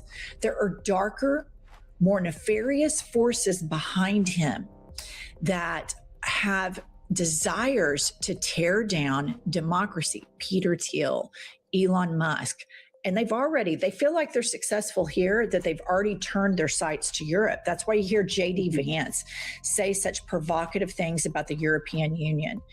And PBS is reporting the following. The latest tranche of files related to Jeffrey Epstein reveal new details about the extent to which key members of President Donald Trump's inner circle were interacting with Epstein for years after he was initially arrested and convicted on state prostitution charges. They don't give a shit. They don't give a shit. As long as they get what they want and have more money, they don't give a shit. And yeah, I mean, anybody and everybody that stand up for this guy has been with Epstein. The proof is in the pudding. And like Marjan said, you know who ain't in it? We ain't in it. No, we're not in it. We're not Okay. in it. No. But you know, it's just the hypocrisy for me, you know. They feel like it's okay to associate with all of these people that's been in Epstein's island. We got these files with everybody in the files, and it's still all okay. And it's so Matter of fact, funny. Trump said we should stop talking about these files, is what Trump said. Well, this is the reason why it's okay for them, because this person saying this weirdo libtard woman is a lunatic. Like in their mind, that's them sounding intelligent. You know what I'm saying? So they think that saying stuff like that will make her look foolish and make them look like they're smart, and people should take what they're saying serious. Well, they should give us a solution of what they think we should do, rather than to just attack. Yeah, but they sound. If anyone sounds like a lunatic, this person sounds like a lunatic. That's what I'm gonna say. When I see a message like that, you're clearly a lunatic. They don't give a shit about kids. I mean, Howard Lutnick's wife was serving her kids and other people's kids up to Epstein in an email. So to think that they give a shit about protecting children is laughable. They don't care because all they want is power. And Donald Trump has given them everything they wanted. No regulations, no oversight. You know, all the criminal cases that that Elon Musk is being investigated for in France, that went away in the United States because he got the keys to the kingdom. Hello. He got all the people to stop investigating him, whilst ended up on the Trumpstein files over 1,000 times. So make sure you read the message on the screen. I bet we find Obama in those files. If that's only if they are in the rest of the files, because you know they only released like 3 or 4 million files to us. 3 million, and we still got 3 million we're waiting on. But let me enlighten both of you guys. And so far, guess who's not in the file? Well, let me just enlighten you on a piece of information. If Obama or Biden was in those files, they would have been the first people that was on TV or on your social media feed. Obama is in the Epstein files. Absolutely. You wouldn't have to dig for it. You wouldn't have to search for it, because Bill Clinton. I was just about to say, see how they found. They found Bill Clinton. Yeah. They don't want to say Trump Clinton, was in and them, they released all the Bill Clinton pictures. Yes. Obama would have been in the first batch of files. He would have been the first person on TV, on social media, and any and everywhere else that you get your news and information. And he would have been the first one that you knew that was on that island as soon as this fiasco started. trust me, he would have been the face of Epstein files. Not They you wouldn't be Agent Orange, who's in there, they done found every person that they done found Yeah. Michael Jackson, Chris Right. Tucker. They done found all types Diana of people. Ross, Diana Naomi Ross. Naomi Campbell, Jay-Z. They done found all the people. Trust and believe. Trust If me, Obama was in the files, he would have been the first one out. Trust me when I tell y'all that. So don't y'all worry about looking for Obama. He ain't in there. Gave Peter Thiel all of our data. So why wouldn't we think that this is happening? Like, it's so obvious before our eyes. But I just wanted to bring up one thing. In the Epstein files, Steve Bannon and his big buddy Jeffrey were talking about how unhinged Trump was and that the 25th Amendment could have and should have been used in his first fucking term. So do not tell me that Steve Bannon gives a flying fuck about the United States of America because he knew 8 to 10 years ago Trump was out of his fucking mind and he didn't care because he got to still have power. He got to steal all the money from the Build the Wall Foundation and then that went away. These people don't care about anything but themselves, full stop. oh, All right, listen. all right. Well, I mean, I think that's pretty much sums up that clip. If you guys want to see the rest of it, you guys can go check iHip Radio or iHip Podcast or iHip channel on YouTube. They're very funny. So if you don't even like liberals, you might like them because of the way they talk. They talk very conservative, MAGA-ish. 'Cause, Well, that's you because MAGAs one have of them a foul mouth. live in Oklahoma, so she in that country. Yeah. Yeah. And so let's look at some of these comments before we get to the next clip. Oh Lord. Let's see here. Who's gonna be the lucky person? The highlight of the show. Obama is related to all the presidents, literally cousins. Is that a good or a bad thing? Obama is going to jail for Russia. It's so stupid. Right. And it's Trump, right? I'm trying to sound as ridiculous as you guys sound. Oh, well. Okay. We know Obama is not in the files because it's about girls and not boys. Obama likes boys and he's gay Muslim. Well, there's a lot of boys in the files too. I think some boys that came out talking about their abuse that they experienced. Lots and lots of boys. It's a matter of fact, it's an email saying that boys are hard to get. Is it not? In the first batch of emails. So yeah, there definitely was boys in the Epstein files. Obama would have been elected president because they would have dug that up. Okay, yeah, exactly. They would have definitely dug that up. Absolutely, Alice. Absolutely. You black people love your Obama. We do. Obama was in Diddy files. Really? Yeah.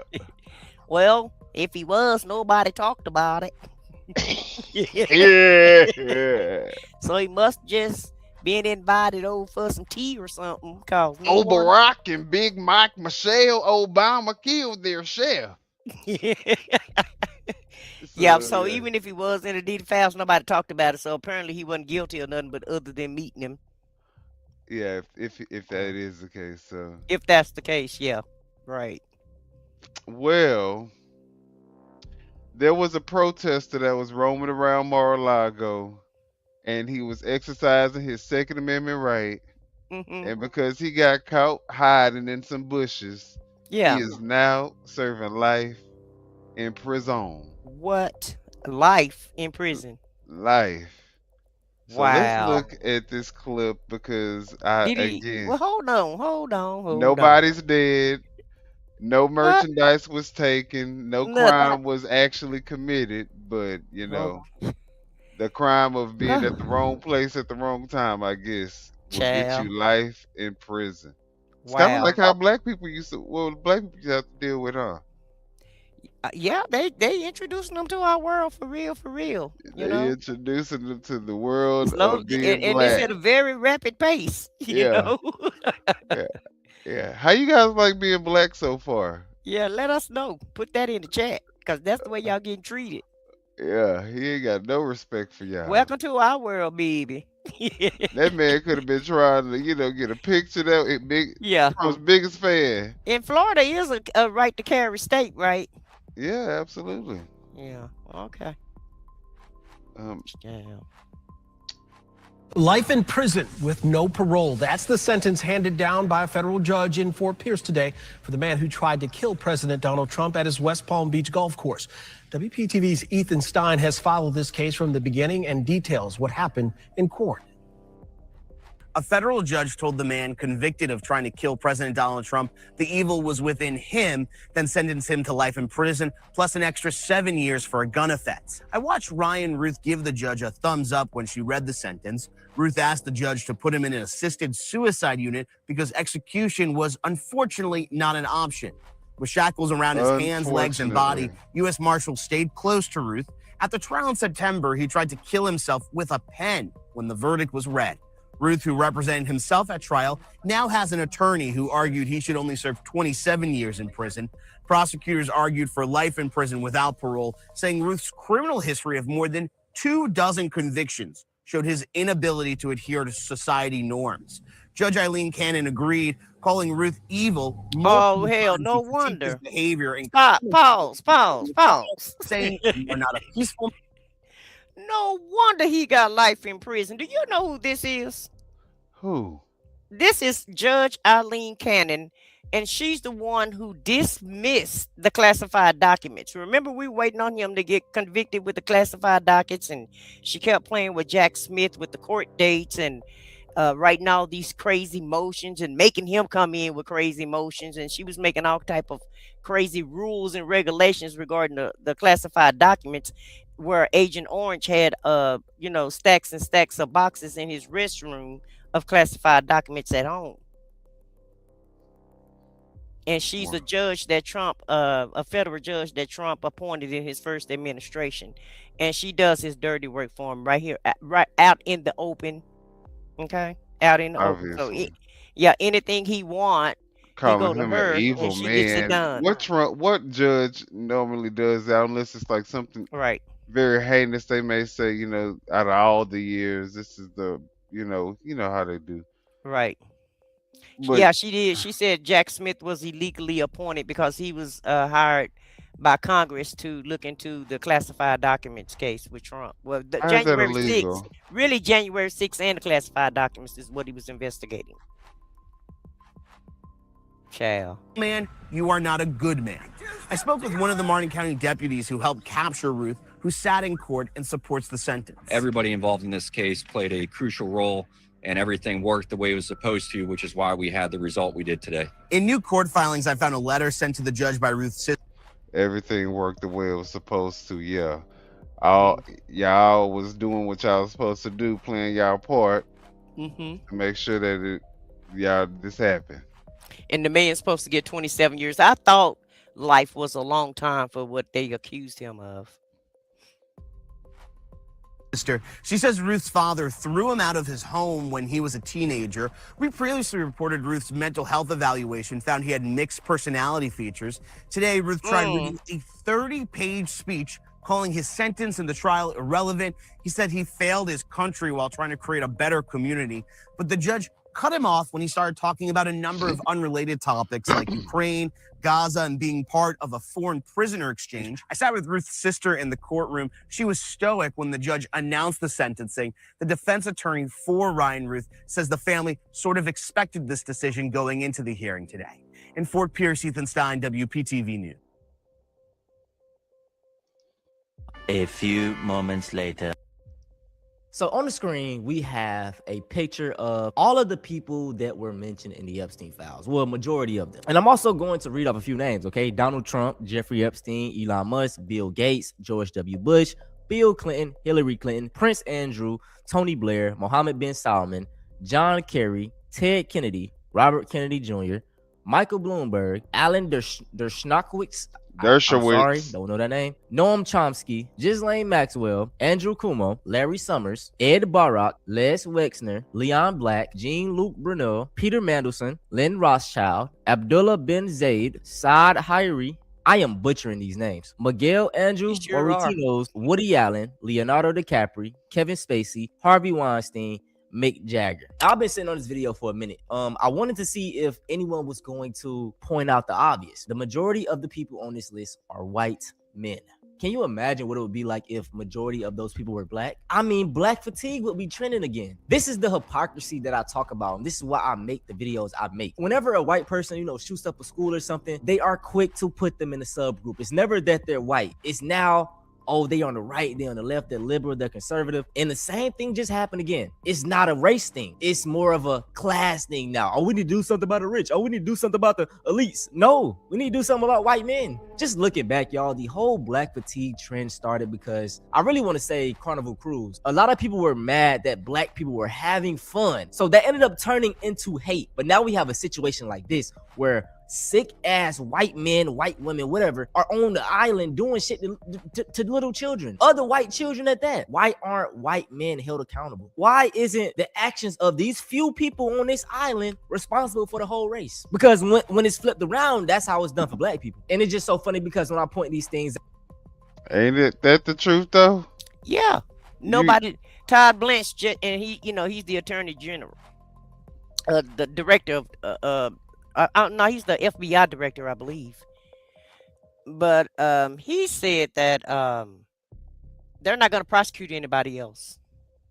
Yeah, he said the case that. is closed, and they're not prosecuting anybody. And it's crazy. So they get to get away with everything that they've done on this island, scot-free. Not even probation, not even go through the court system, not even have to hire a lawyer. Not even an to investigation. prove themselves innocent. Yeah. Right. And FBI they've been investigating this since the 90s. And it's real weird. No one has ever been arrested for anything other than Epstein. Mm-hmm. And Epstein got away with it until 2015, per se, or 16 or something like that, when the FBI started investigating him. And then remember in 2019, they put him in jail, put him in prison. Well, he's saying some legit stuff right now, so let's listen to him and what he's about to talk about. Mm-hmm. Folks call me racist. They say I'm this, they say I'm that, but I just do the same thing they do. You know the crazy thing, bro? All of this is going to get swept under the rug. In a few months, everyone's gonna forget about this. Black person's gonna do something stupid, and it's gonna stand for the whole race. And black fatigue gonna be trending again. I'm telling you, the same thing with the whole Nick Fuentes and Clavicular when they all got together singing the Hail Hitler song. Did y'all see how fast them folks punished them? I mean, they got kicked out of every club. They was hopping online apologizing, because when you disrespect a lot of these other groups, there are consequences. You will be punished. But when you disrespect black people, oh, it ain't nothing. Okay, y'all on your own. You know what I'm saying? That's what I just be saying, man. As black people, we got to return the same type of energy. The same way they, you know what I'm saying, keep everything in house. They don't, the bar is hot for them. With us, a motherfucker do a dance, he invited to the cookout, bro. We got to stop that shit all 2026. You know what I'm saying? If you ain't moving like John Brown, you not getting invited to the cookout. I'm sorry. And if you don't know who John Brown is, man, that is a white man who stood on business. He was out here killing slave masters. And you know what white people did to him? They killed him. They say he was less than white men because he was helping black people. That's what they do to the white people that speak out against injustices. You not white no more. I just be fed up. That's the reason I made this whole channel. Just this whole situation right here, y'all. I'm going to say something about the Epstein files that a lot of y'all are not going to like. The only reason that the Epstein files has the power to topple the world is because a lot of y'all genuinely believe that the elite would never treat white people the way that white people collectively treated black people during slavery. Slavery wasn't black people being forced to work a job they didn't care about. It was people being forced to work until their muscles would fall off of their bones. A lot of people would be tortured for just funsies. They'd be medically experimented on with no kind of anesthesia. You know how throughout the South, even today, it seems like every other pastor and peepaw is touching on kids? Well, that is a cultural stay from when white people used to own black children. Do y'all honestly think that a master is going to wait until a slave turned 18 in order to assault them? It's better to break them in when they're young. But if it was really that bad, why weren't there more slave rebellions? There were slave rebellions throughout the South. constantly. The only reason why you only know about Nat Turner is so that way everybody can point and be like, oh my gosh, look at him, he's so crazy. He started killing these white people because he thought he had messages from God. Even after slavery ended, whenever a black person would be Oh lynched. yeah, hold on. Let me tell y'all a fun fact about Nat Turner. When they caught that brother, man, they believed that he had powers. Like they thought this nigga was godly. He all godly, but they thought he was really divine. So when they caught him, you know, after lynching and killing him, they cut him up and ate him because they thought that eating him would give them the powers that he had. You know, and like I said, they used to eat us all the time, had cookbooks and all that type of shit. But Nat Turner was different because that brother was moving. You know, that move, he was like the Django, I think.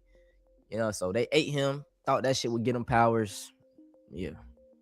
A lot of the times, the white people who did it would literally sever off some of their body parts and keep them as mementos. Black people would be skinned, and then their skin would be turned into human leather, so that way it could be used for leather goods, like coin purses, or the binding of a book or a bag. There is not a single thing in those files that has not been done to black people before. The problem isn't that elites are doing those kinds of things. The problem is, bro, I thought us white people, I thought we were in this together. I thought we were a team, man. So keep in mind, as above, so below.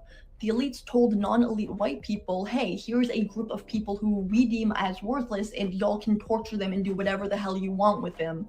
And they'll have like little to no recourse whatsoever. And white people collectively, we were like, cool. The trade-off is that the elites also got their own group of people that they could do whatever the hell they wanted to with little to no recourse. The problem is that group of people was you and me. It was pretty much anyone who wasn't part of the elite. White people collectively made a deal with the devil. Here's this group of people that you can violate and brutalize to your heart's content, and in exchange, we get your humanity. That's why white people are miserable and constantly in black people's business. That's why for pretty much at least the past 100 years, any kind of cultural artifact that's really stayed and stood the test of time has been from black people, often just with a white face on it. And that's why, by and large, white people were so disturbed whenever Renee Good was murdered, because we've seen that hundreds of times before, but that's supposed to happen to black people, not to us. And a lot of white people are acting so disturbed because now they're killing our neighbors, but you didn't particularly care whenever your neighbors were dying during the Black Lives Matter movement, now did you? But in the past couple of months, now a lot of white people are waking up to a really obvious reality, and that is black history has always been white America's future. For the past couple of months, white people are being forced to wake up to the obvious truth that there is no kind of solidarity or allegiance of whiteness across class lines. It's always been all of us are cattle to them. Like that's it.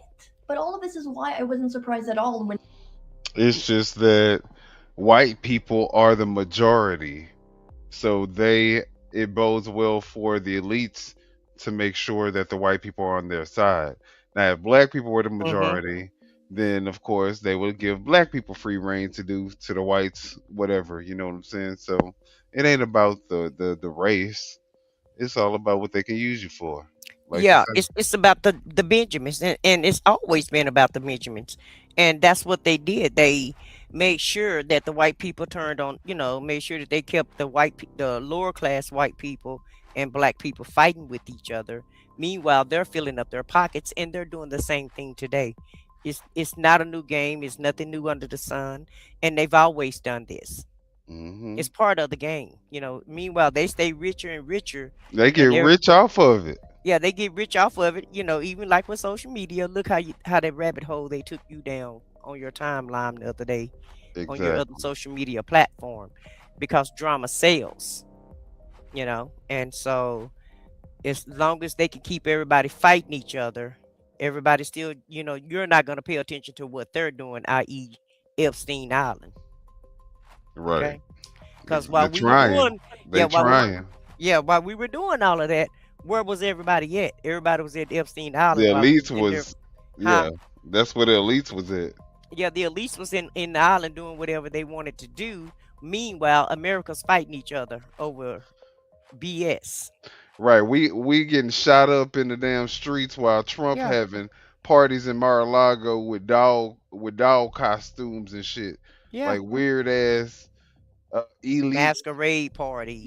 masquerade parties and shit. Like buying crypto, You know, But people in America starving, can't really buy groceries, can't really afford a place to stay.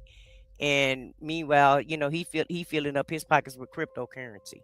yeah, Him yeah, and his sons. and him and his sons, they making plans on how they gonna rebuild Gaza, Yeah. and have Trump, all through Gaza, the new Gaza and shit.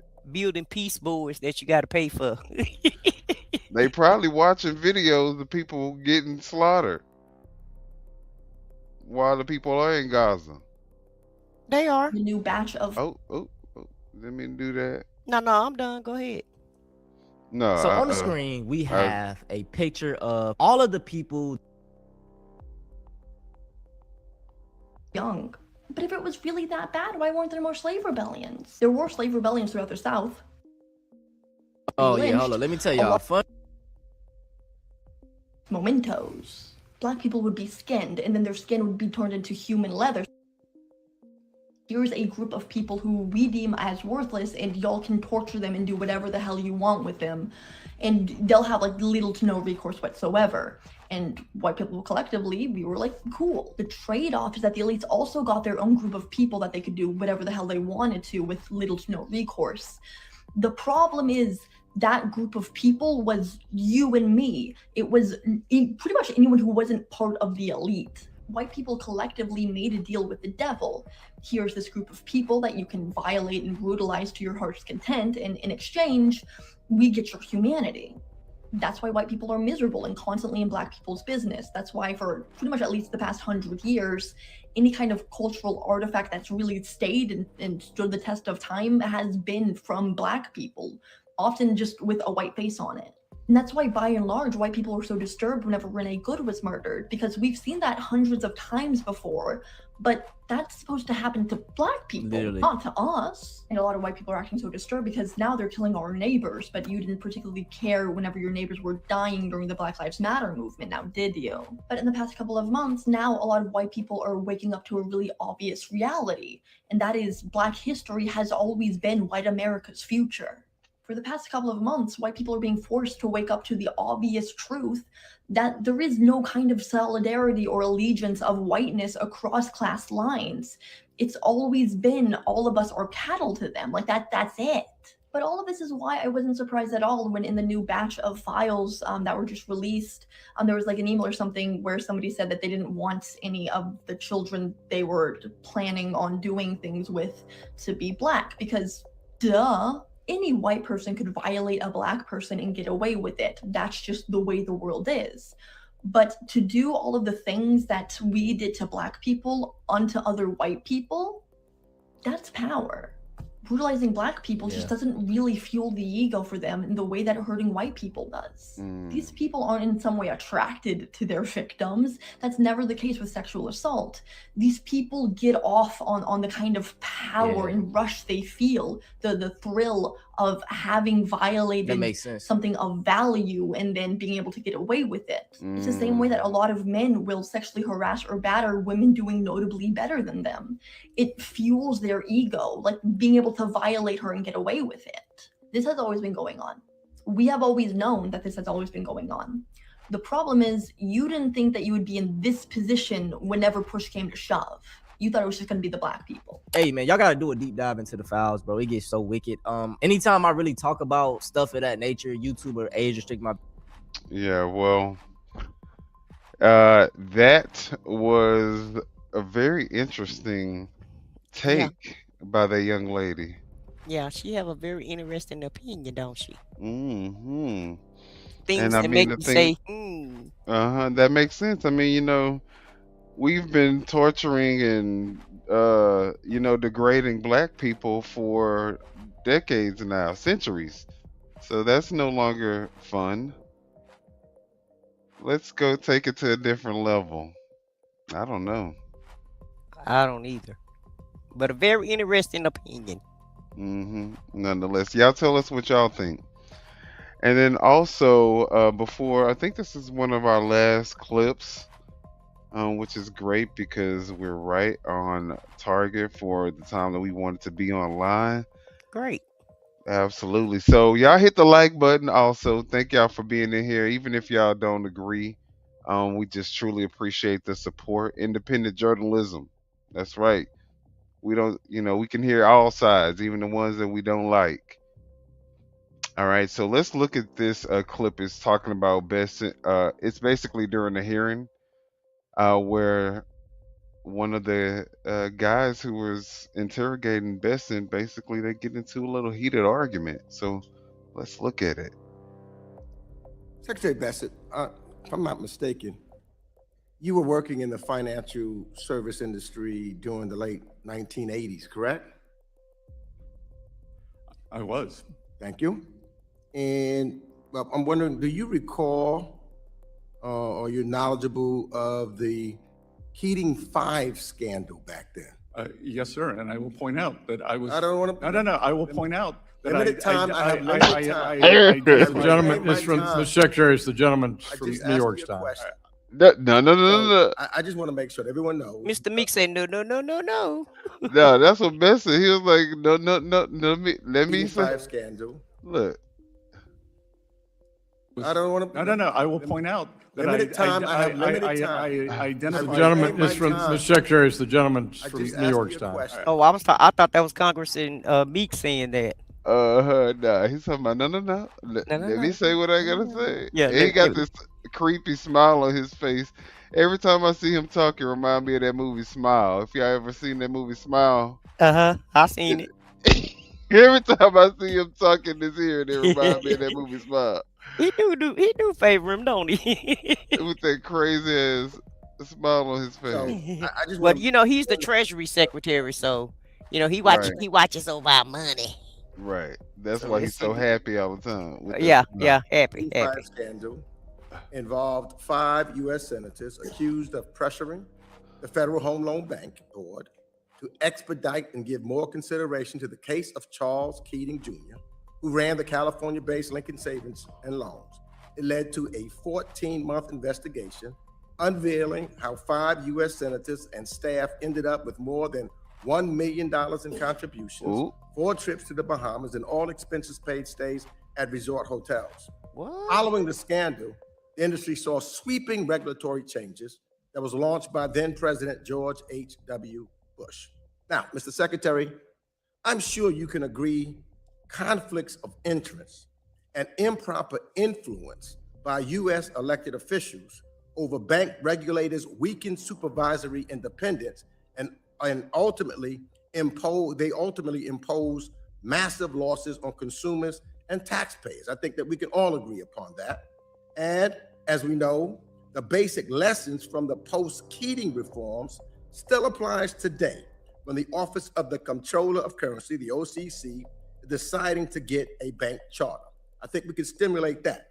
Now, Mr. Besson, as our nation's treasurer, I'm sure you also know that a foreign-linked investment firm tied to the United Arab Emirates government quietly bought about half of the Trump family's crypto company, World Liberty Financial.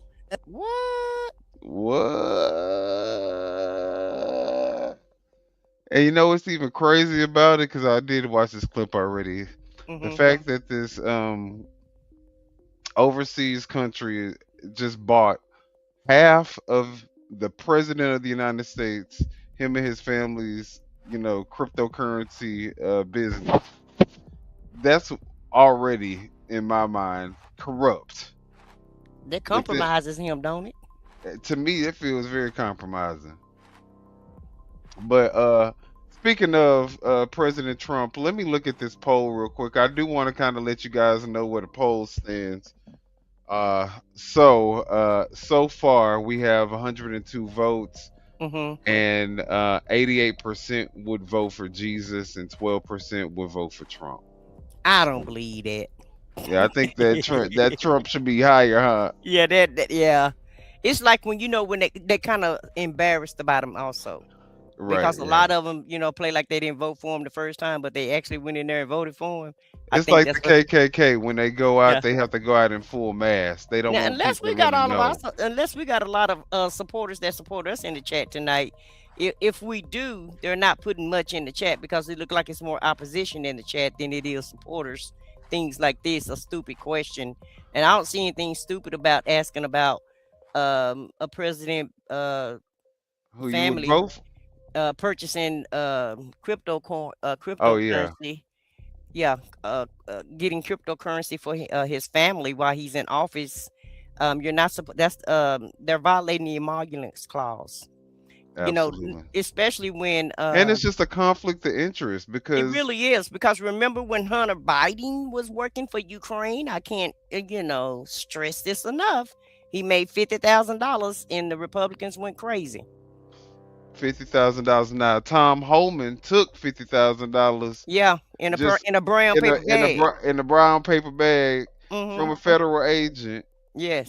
Just on the whim. And I then don't said know. he wasn't gonna return the money. And we still don't know what's happened with that money. Right. He ain't returned it. Hey, SBK, thank you for joining us tonight. But What's yeah, up, he SBK? don't want to talk about that money, Yeah. Yeah, so that's type of stuff that the MAGA, they like, we could deal with that. Right.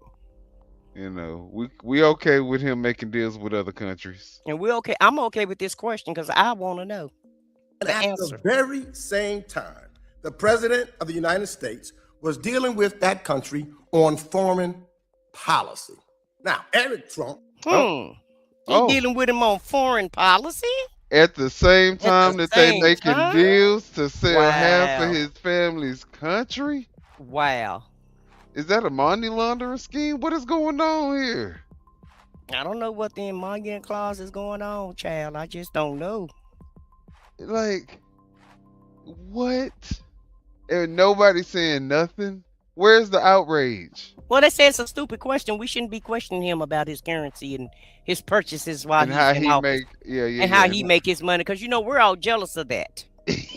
It's Trump derangement syndrome. Yeah, all of that. We're Yeah, jealous yeah. of him because he's a great businessman that's making money while in office, while making deals with foreign countries.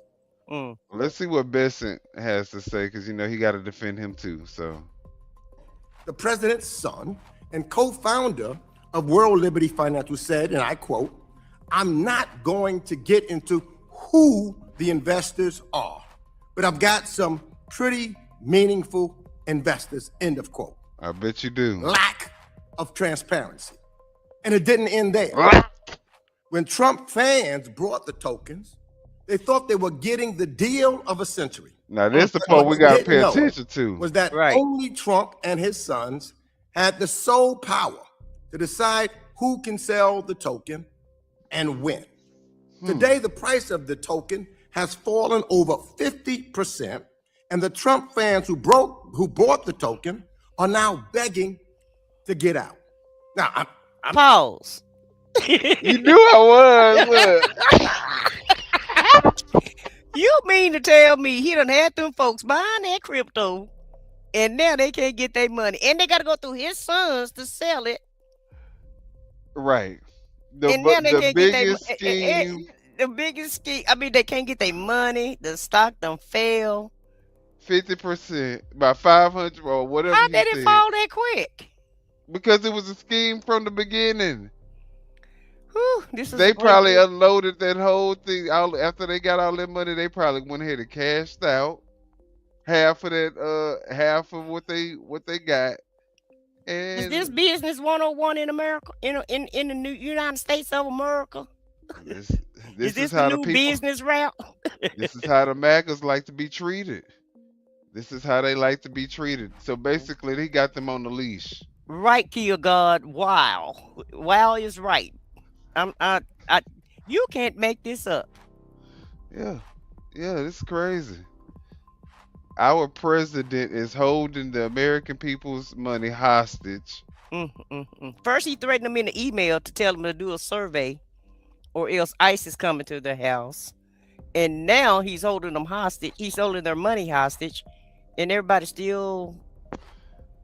Trump okay is with our that? savior. This is everything that God sent Trump.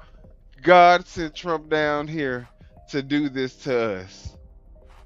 So, I they thought like, God was about love, not about thievery if and anybody, deception. if anything, these people want to be slaves to this man. They Yeah, want but, Trump but to I be want to talk about their God master. being love, about love and happiness, and spread joy, And and making helping my each other. pockets bigger. Yeah. You know, This don't seem nothing like God to me. This don't seem nothing Christian like to me at all. But the whole thing about it is, MAGA think that they're winning against the libs, and he's making all of these getting all these brownie points and just crushing us. And in the meantime, they getting crushed right in front it right in plain sight. That's crazy. And don't even realize it. And these are hearings, these are public hearings. Yeah. That they are able to, they can watch themselves and see how the president is completely stumped. On C-SPAN. C-SPAN show all the public hearings, and C-SPAN is free. And this is on Forbes YouTube. So, if you want the information, you can get the information. It's out there for the getting. But if y'all want to stay, in the dark, a part of your cult, oblivious to the facts, stay a part of your cult. If you don't want to tear away from the cult, we understand. So keep living your best cult life. I tell you what, it costs a lot of money to be in the cult, baby. It's costing, ain't it? And you're starting to get threatened. Yeah, threats. Yeah. So threats, money. It's only gonna get harder. Yeah. Being a part of this cult, I promise you, it's not gonna. What's next? You got to sacrifice you gonna have to sacrifice an arm or a leg or something next. Well, what's next? Good God Almighty. They think it's gonna get better for them, but it's only getting worse, y'all. It's only gonna get worse for y'all. I wonder how long the line gonna be if they say, yeah, well, you got to sacrifice your baby toe to be in the cult now. And after he's, so you can be identified. Baby toe is coming off. Yeah, so you can be identified when we see you in public. But you want to know what? It's funny because my thing is, what y'all gonna do when y'all run out of money and y'all are no longer a benefit to him? What y'all think he gonna do to y'all? That part. It's sad, but let's keep watching. I'm not making this up. I'm not making this up. You can see it for yourself on the World Liberty Financial Discussion Forum. Yeah, yourself, Mr. Secretary. So this is no longer just about a shady crypto deal or a possible gift when a foreign linked investor is putting hundreds of millions of dollars into a company controlled by the president's family. And at the same time, this president is conducting foreign policy with that country. You know what that causes or creates? It creates a national security concern. So I'm not going to ask much of you, Mr. Secretary. I just want to know whether you will commit today to pause and heighten the scrutiny of any bank charter or licensing application at the OCC connected to the World Liberty Financial until all of these conflicts of interest and foreign influence reviews are completed and shared with the United States Congress. All I need to know is, will you halt it and do a complete investigation and scrutiny of? Hell no, he not halting shit. No. This is how they keeping themselves afloat. We already $39 trillion in debt. How you think that they're gonna be able to keep moving? They can't keep sucking out. I mean, they can keep sucking, but it ain't really that much left in our economy for them to get. Well, he don't need our economy though. You heard what he said. Okay, pay attention to what Representative Meek's saying. He's already doing business with foreign countries. Yeah, 100 The million. foreign investor was 40% of the cryptocurrency. He don't need America's money. Right. America money is his pocket change. Mm-hmm. Okay. He's the president. He have access to everybody overseas also. And remember, he already got that board of peace. They have to pay $1 million each to be on the board of peace that he's the chairman. He's the chairman of. And all decisions go through him. So he don't need the American money no more. Our money is peas, to him at this point. He's in the big leagues now, so he get the, he's gonna exchange currency with the, overseas people. Yep. And so he don't listen. He'll rob us blind, so now he finna go overseas and rob them blind. Right. Allegedly. He about to launder this money all through the damn globe. Yeah, he gonna get coins from everywhere, child. Hey, Purple Heart Podcast, thank you for joining us this evening. But basically, that's what it is. He's already gotten all the money he can get from us, so now he's gonna start getting it overseas. It's the way that I'm looking at this. Allegedly. Nah, let's get into the good part. Just my opinion, also. It's just my opinion. Right. Just our opinion.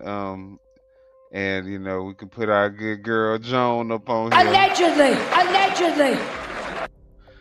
All right, so let's look, because this is the part where they start getting into it, and him and Bessie start having a little cat fight. So okay, fun part. Yeah. This licensing application. Oh yeah, the answer is yes or no. No, Congressman. All you have to ask the is yes or OCC is an independent entity, and I would know, Congressman. So I take that as a no. You traveled to Venezuela. I take that as a no. On behalf of I take that as a no. On behalf of your donors. You do not want to answer that question. Look at that smile. I take that as a no. For a $7 billion. I'm asking you to do your responsibility as Secretary of the Treasury. You do not. Mr. Makes, time has expired. You cannot erase what you did in 2000. He's the one that went past your time, Mr. Chairman. No, he did not answer my question, and he wouldn't pass the time.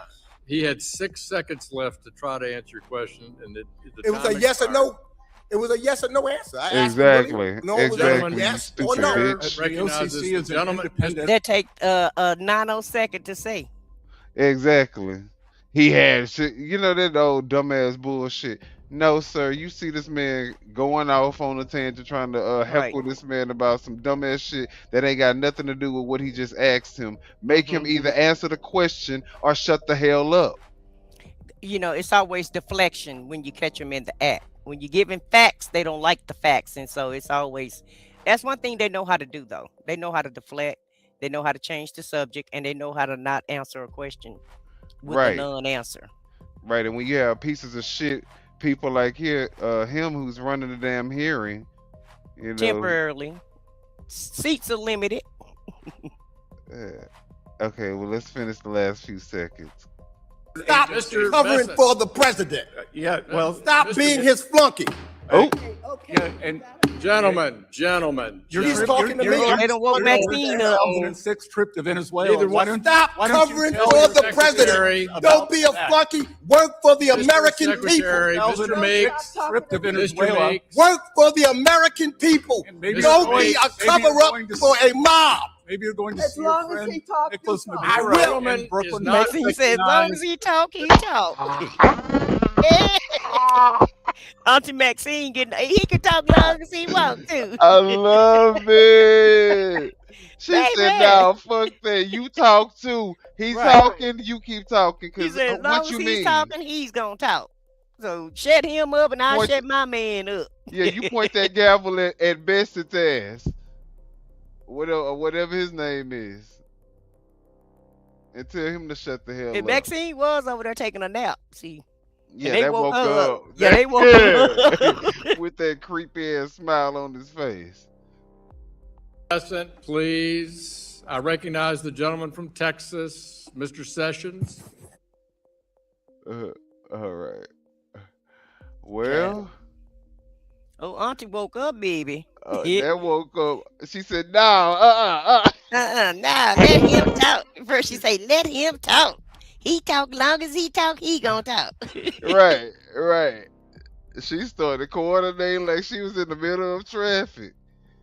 And I don't know why Maxine ain't at home with her great grandkids. I'm sorry. I love her dearly, but she need to go to the house too. I'm sorry. Baby, she looked like she definitely need to be in somebody's rocking chair. Right. Half of Congress do. Exactly. If you 70 Sound like and it too. over, if you Their 70 and voice over, even sound like, you know how. yeah, voice all shaky. Yeah. You know, the whole thing about it is if you're 70 and older, go enjoy your family. You got more days behind you than you do in front of you. I guarantee you that. Right. That's You'd a have made guarantee. enough money. Trust me, I'm pretty sure Had you're enough set for the power. rest of your life. Had enough power, did enough career.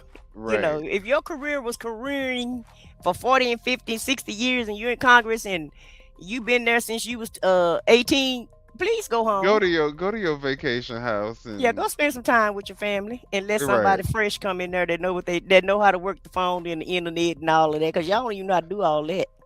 Remember when the internet first came out, Congress They was know how lost. to write a strong letter though. So. A very strong letter, Chuck Schumer. That's the first one need to go home. We will give Israel all the money they need. No, we not. I be Just because your goddamn. last name Schumer, you think we supposed to give Israel money because them your people over there. Right. Not to sound racist or nothing, but you know, hey, it is what it is. We need to be worried about America. Okay, America first. like Trump administration play like they gonna do. We need to do America first. We need to use all the funds that we send into Israel to make Right. America great again. Right.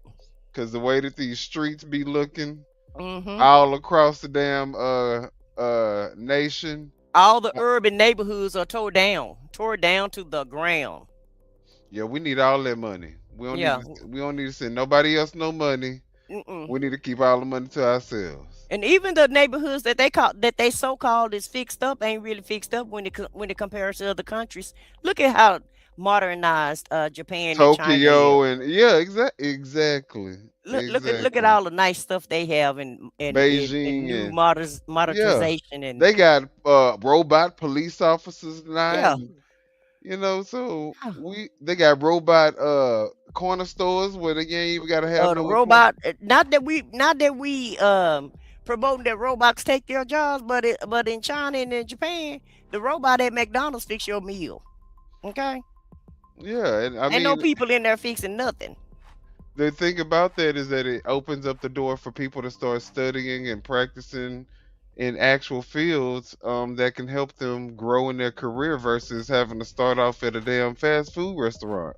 Well, that's because they grade our kids on the curve, and they push their achievement level down so that they can achieve. Right. So they dummy down America purposely, and that's what the elite do. They need you dummy down so that you don't understand what they're doing. What better way to keep a person oppressed is by keeping them from not being educated. It's the same rules and tactics that they used on the slaves. And so it's nothing new under the sun when it comes to America. Okay? All these tricks are old tricks that they've been using for generations and generations. And I don't understand why everybody keep drinking the same Kool-Aid. Yeah, it's crazy. It's the haves against the have-nots. It's basically what's going on. And at this point, we have more have-nots than we do haves. Well, we have more you have more have-nots than we do haves. Way more. But the haves are the ones that's running all the have-nots. So, and you know, it's a majority of the have-nots that are okay with that. And most of the haves is on Epstein Island too. They on that Epstein list. So I'm gonna just throw that out there. Them haves is definitely on Epstein Island, and the have-nots is definitely giving them a pass for it. Some of them. Yeah, some of them. Well, guys, it's 30% of America is the have. 30% of America is the MAGA, and probably 99.9% of them is going along with everything that's going along with. You probably got 0.5% that maybe want to push back. Yeah, you got some people that's starting to be like, wait a minute, hold up. I didn't know that this was MAGA. Yeah, I didn't know we was gonna do all this. Yeah. They gonna start falling apart, especially when these elections start showing them that the Democrats they are giving the Democrats the power that they need to take over the damn country. Yeah. they're basically Democrats gonna have all the handing it keys to to all the them. hey, Oh, Democrats gonna get all the keys. Listen, they measuring carpets for the they measuring drapery. They right got now, carpet exactly. decorations, baby. They They done getting got a virtual thing set up they got a already. whole virtual office set up on how they gonna be in their new offices next in November. Because if we don't let him steal the election, it's gonna be a blue tsunami. And the blues, you know, the indicators have already been indicating, right? You're getting Democrats in all type of states in Iowa, places that Democrats normally don't win, Kentucky, Texas, Fort Worth. Fort Worth, the reddest of the red part of Texas, and they put a Democrat in the state house. Now make that make sense. The place where Trump was 17 points up when he won the election with Texas.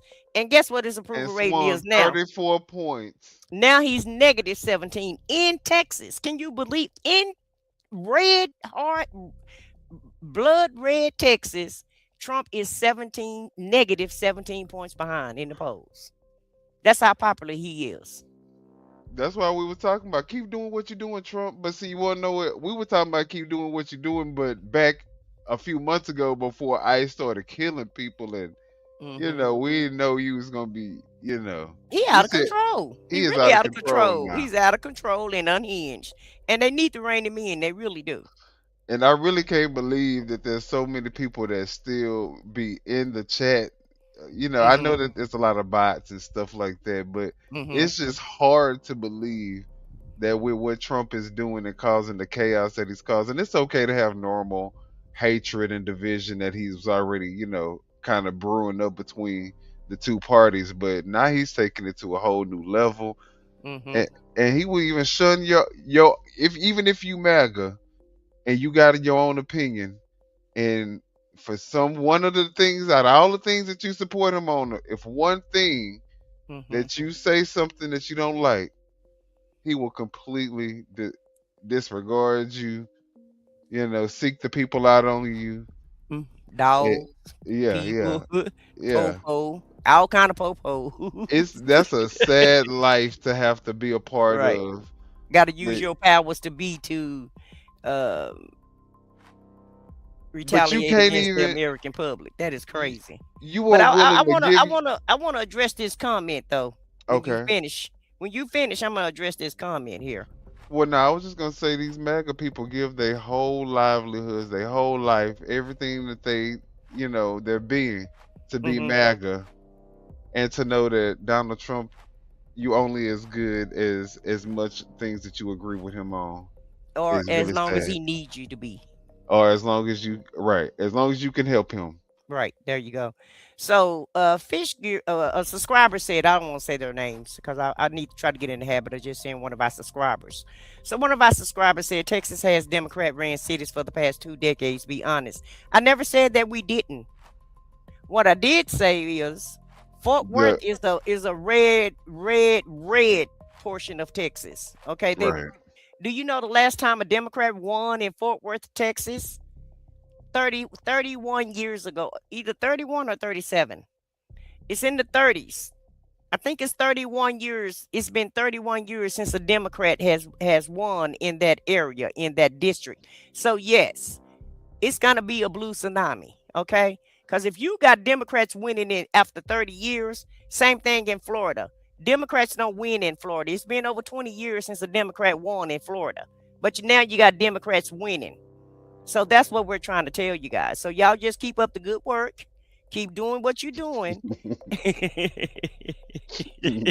And I like all of it, okay? I ain't mad at none of it. Keep up the good work. It's all I can say about it.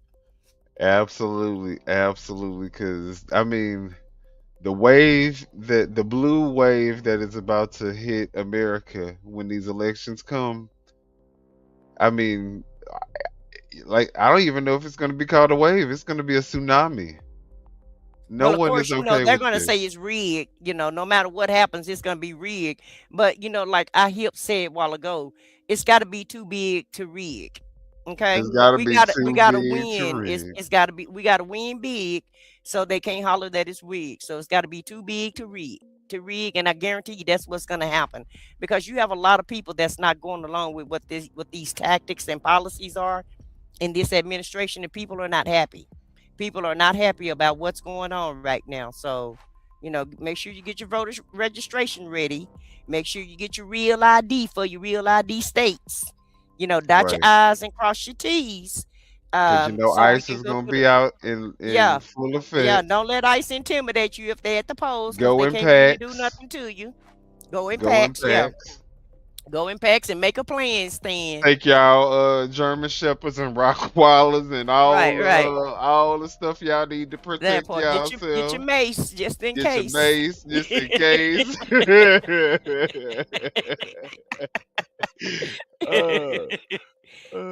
So I'm just saying, yeah. because they want to fight, so we're gonna have to give them one.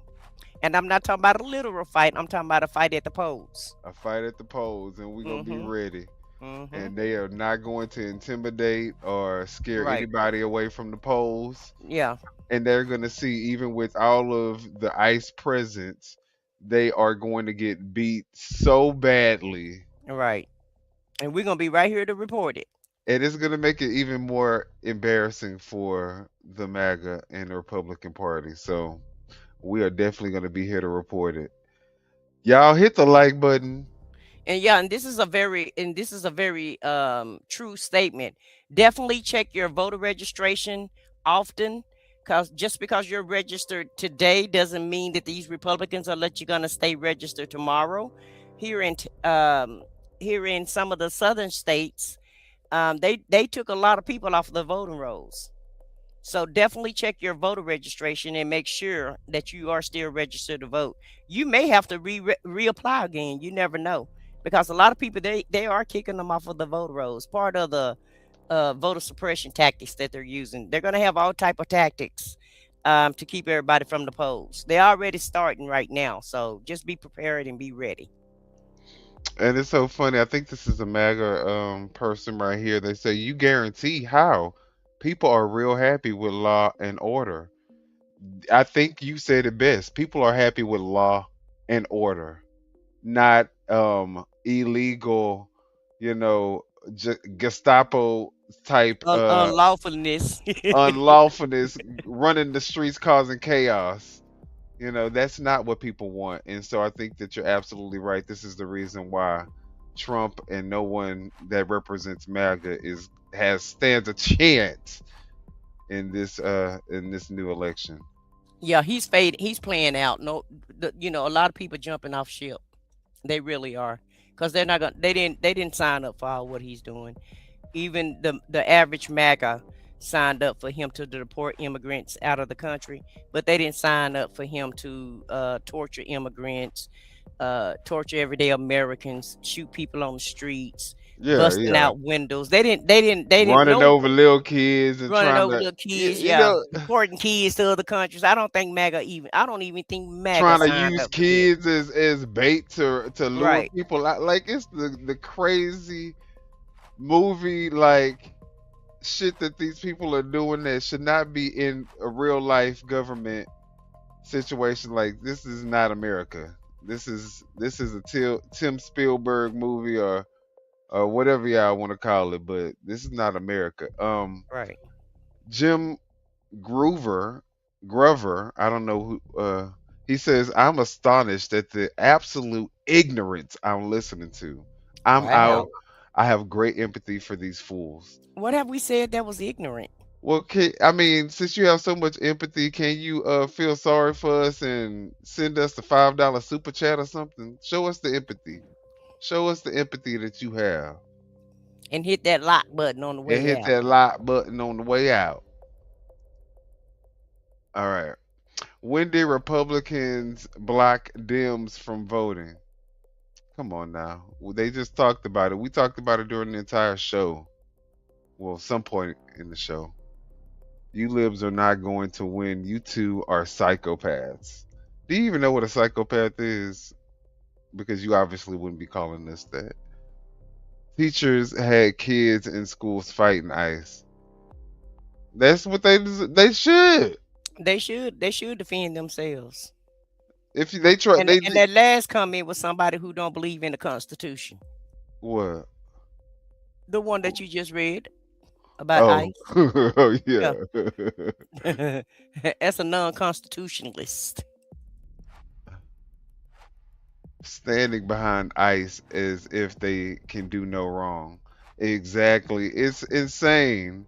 Like the ICE people who have been fast tracked to a 47-day training are the people who can do absolutely no wrong, and that each ICE officer is an upstanding, law-abiding, law protecting law enforcement officer. Come on now, give me a break.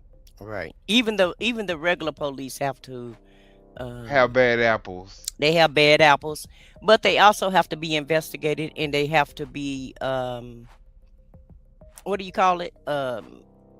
Not chastised at work, but they have to get suspended. They have to get investigated.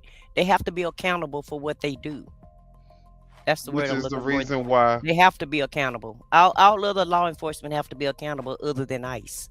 Now make sense. Right. Every other law enforcement cannot roam around here with masks and bust into people's houses with administrative warrants. Like no other law enforcement agency and kidnap people and take them to detention centers and not tell them why they're going. And take them to foreign places where they don't even know where they're at, and just have them just throw them outside and tell them to figure out how to get home.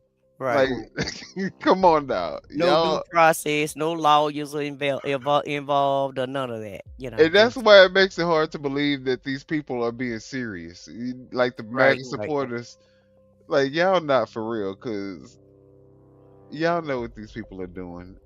And y'all know it don't have anything to do with law, order, peace, immigration. Yeah, it don't have nothing to do with none of that stuff. The deportation. So if I was somebody that wasn't legal in America, I would actually just leave myself. I wouldn't wait for ICE to come and possibly take me out and torture me. I would just go ahead and go, because it's very obvious that they don't want these people in the country. So in my opinion, the best route to take is ain't they giving them like $2,000 or $1,000? Yeah, they are. They're giving them $1,000 to self-deport, and I would take that $1,000 and go on by my rat killing. I really wouldn't stay someplace where I'm not really wanted, and it's a possibility of me losing my life. I definitely. The only thing I'm kind of skeptical of with this administration is if you take them, if you self-deport and you say you want to take the money. Are you really getting it? And B, are you going to the place that you really want to go to? Or are they, you know what I'm saying? Like, can these people be trusted? Now, I advise you save up your own coins and you and your family put all y'all coins together and make a plan. Make your own self-deportation. Make a plan to deport that way. I wouldn't wait on the federal government to do anything for me. Not the way they're treating people, I wouldn't. Yeah, but someone said it's $3,000. Yeah, we need now. To if it's $3,000, then yeah, they definitely ain't need giving to self-deport. Listen, ICE ain't even getting paid. Do you actually think an illegal alien is gonna get? Well, I won't even call them aliens. I don't like that word. An illegal immigrant. Do you think they're actually gonna give them $3,000? If that's the case, I would have to see claim I'm it. No, sure. I'll take that $3K and move somewhere. Well, why come people not on social media? I got my $3,000. Leave it. Why come they not on there singing that song like they was when they said they voted for Donald Trump? I have not seen that one person on their own video say, "We self-deported. We got our $1,000. Everything's good. Thank you so much. Leaving. Thank y'all for letting us We'll stay. be coming back with doing it the right way." And And I guarantee you too, if they take that money and that plan that they got for the government, it's somewhere in the paperwork. You can't come back. I guarantee you that's what's in that paperwork. It's a trick. Right? I know it's a trick in it. Yeah. It's in the fine print. It's in the fine print. Yeah, y'all better read the fine print if y'all going that route. Definitely read the fine print, baby. Oh, Mike, what's up? I'll take you up on that offer. You say you'll give us $3K if we spend the rest of our lives in Mexico. In Mexico. Oh wow. I'll take that 3K. And then but Well, y'all all ain't right. coming back if y'all do take it. I'm just gonna put y'all. I'm gonna just throw that out there. Y'all better read the fine print. I'll get Trump is illegitimate and get a passport. Well, guys, y'all let us know, did we miss anything? Because right now it's looking like MAGA is definitely not the religious example that America should be following. In fact, it feels like they're the ones that are filled with the most hate and evil and demented, devilish, satanic, things in their heads. So, what do y'all think? Do y'all think MAGA is the way to go? Is it not a cult? Based on My question is it real Christianity? Based on the 126 votes, 86 of you guys will vote for Jesus. I'm going to go ahead and end the poll, and 14% of you guys would vote for Trump. So that's why I said it's only 30% of the country that's MAGA. So there you have it right there. Right. So again, MAGA obviously would be the people who said that they would vote for Trump. And that's definitely not an example of what America should be following. So, well, some people like for other people to tell them what to do. They don't have their own minds and they don't have their own thought process and critical thinking skills. So maybe that would be best for them for him to just be the ruler and tell them what to do and how to go and what time to get there. And if he don't get to be the president again, I suggest that they go over there to the UK where they have a king and they could be under the king's reign, since that's the route they want to take. it's so funny that people really do think that. I mean, people could think what they want to think, right? I'm not judging you for thinking that really happened. But in my mind, I saw a very good production. Well, not even a good production, a very obvious production being put on the day that Trump put his fist in the air with the ear that had little red stuff on it. The ketchup. Yeah, the ketchup. Yeah, ketchup blood is what I call it. Wait a minute, the light barbecue sauce blood. But you want to know what that made up production that they went through is a lot of the reason why a lot of people feel like he is the chosen one. They feel like he is the savior because of that moment. So, which was, in my opinion, manufactured, but I'll die. That's what I say. That's what I say. It's like allegedly, clearly very produced. Right. So, all right. Well, guys, it's been real. It's been fun. Y'all haven't been real crazy in the chat, so we appreciate that. But yeah. What you got? Any final words for the people? I guess. Yeah, keep hope alive, y'all. That's all I got to say. Just keep hope alive. Keep your head up. Keep your voter registration up to par, and let's just get ready to go through the polls. That's all I can say. And just try to stay out the way. Stay out the way of ICE if you can. That's right. If you're legal, make sure you have all your documents. Yeah. If you're illegal, consider self-deporting. Until we get a new administration, and and as far as the man that they trying to give life to, for just wandering outside of the man's house, that man wasn't even protesting. He was literally just wandering. Right. He ain't got no home. Exercising his Second Amendment rights. And now he's suffering life. He's spending life in jail. So the next administration, I feel like, should go ahead and pardon that man. If we're gonna pardon anybody, that'll be the man that should be getting a pardon. Exactly, especially with them having the disability. They said he wasn't. He had several different personalities. Multiple person, yeah.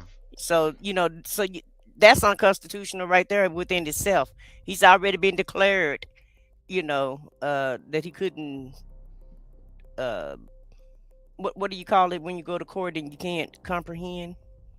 That he can't comprehend the court. Coherent. Oh, yeah, Well, yeah. he's impaired. Let's just put it like that. And he don't really know which personality did that. So he's not really comprehending everything that he's doing. He Right? was about to write a 30-page. He was about to recite a 30-page speech for his closing or something. So yeah. Yeah. So yeah, that man definitely need to be out of jail. There's no way they should have put him in jail for no life sentence and he didn't even do anything. He didn't unalive anybody. He didn't even fire his weapon. All he did was had a weapon and was behind a tree. So they don't know what he was gonna do. He could have been over there to go pee. They don't know. And to show you how corrupt the damn judge is, this man literally has not taken one life, has not taken one piece of stolen property from Mar-a-Lago, has not committed like one. I mean, the worst thing that he's probably done to Trump is put some footprints in his lawn. And at the wrong place at the wrong time. And now he's spending life. And then this judge, this activist judge, because that's all you can be saying stuff like this, is calling this man evil and, a threat to society. Right. It's just the crazy extreme rhetoric that they use that you can clearly tell that these people have lost their rockers.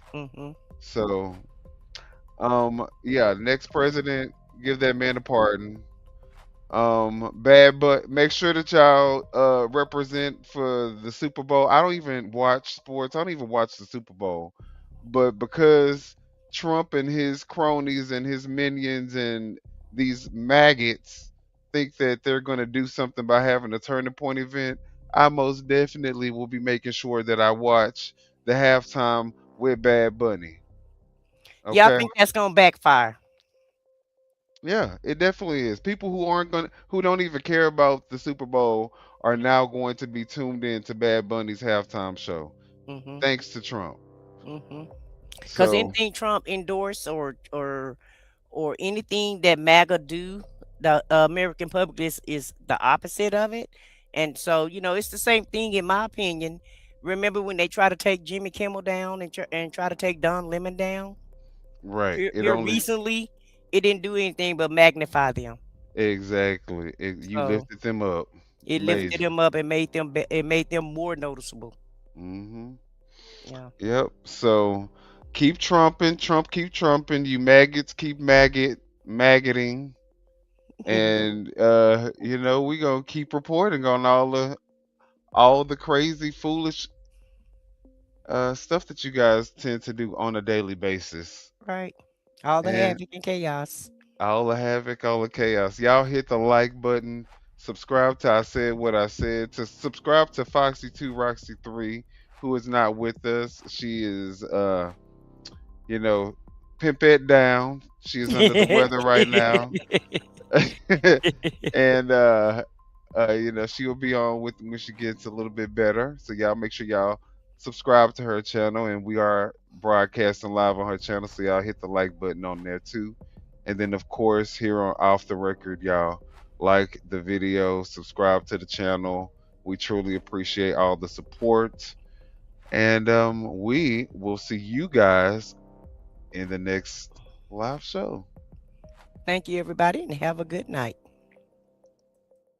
Yeah, you know what time it is. No scripts, no filters, no fear. We said what we said and meant that. Off the record. Off the record. Yeah, we keep it real. No filter shit, we say what we feel. Politics, stories, truth on display. Come on. We talk that talk in our own way. Off the record. Minion the guy, let's go. Foxy 2 Roxy 3, she go hard. I swear on everything, that is exactly what he said right here in the studio. That is the funniest thing I have heard all week. So hard. Busy with the facts she never miss. Nah. I said what I said, that's the twist. Off the record, yeah. Come and catch the vibe. Where real ones talk and the truth survive.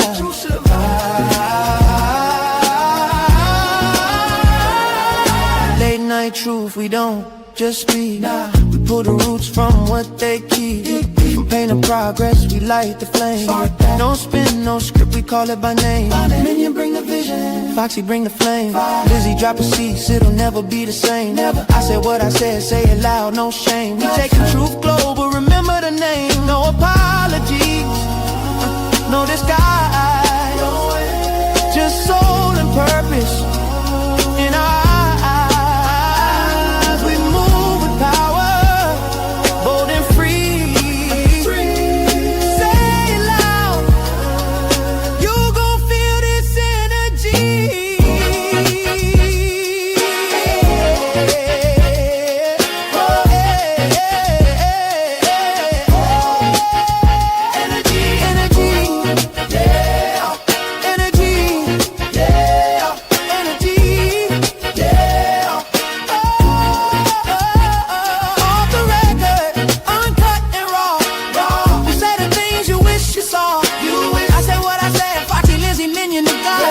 This the realest show you ever saw. Off the record.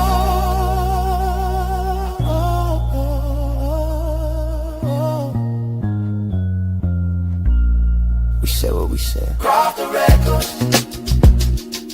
Yeah. Yeah. We said what we said. Off the record.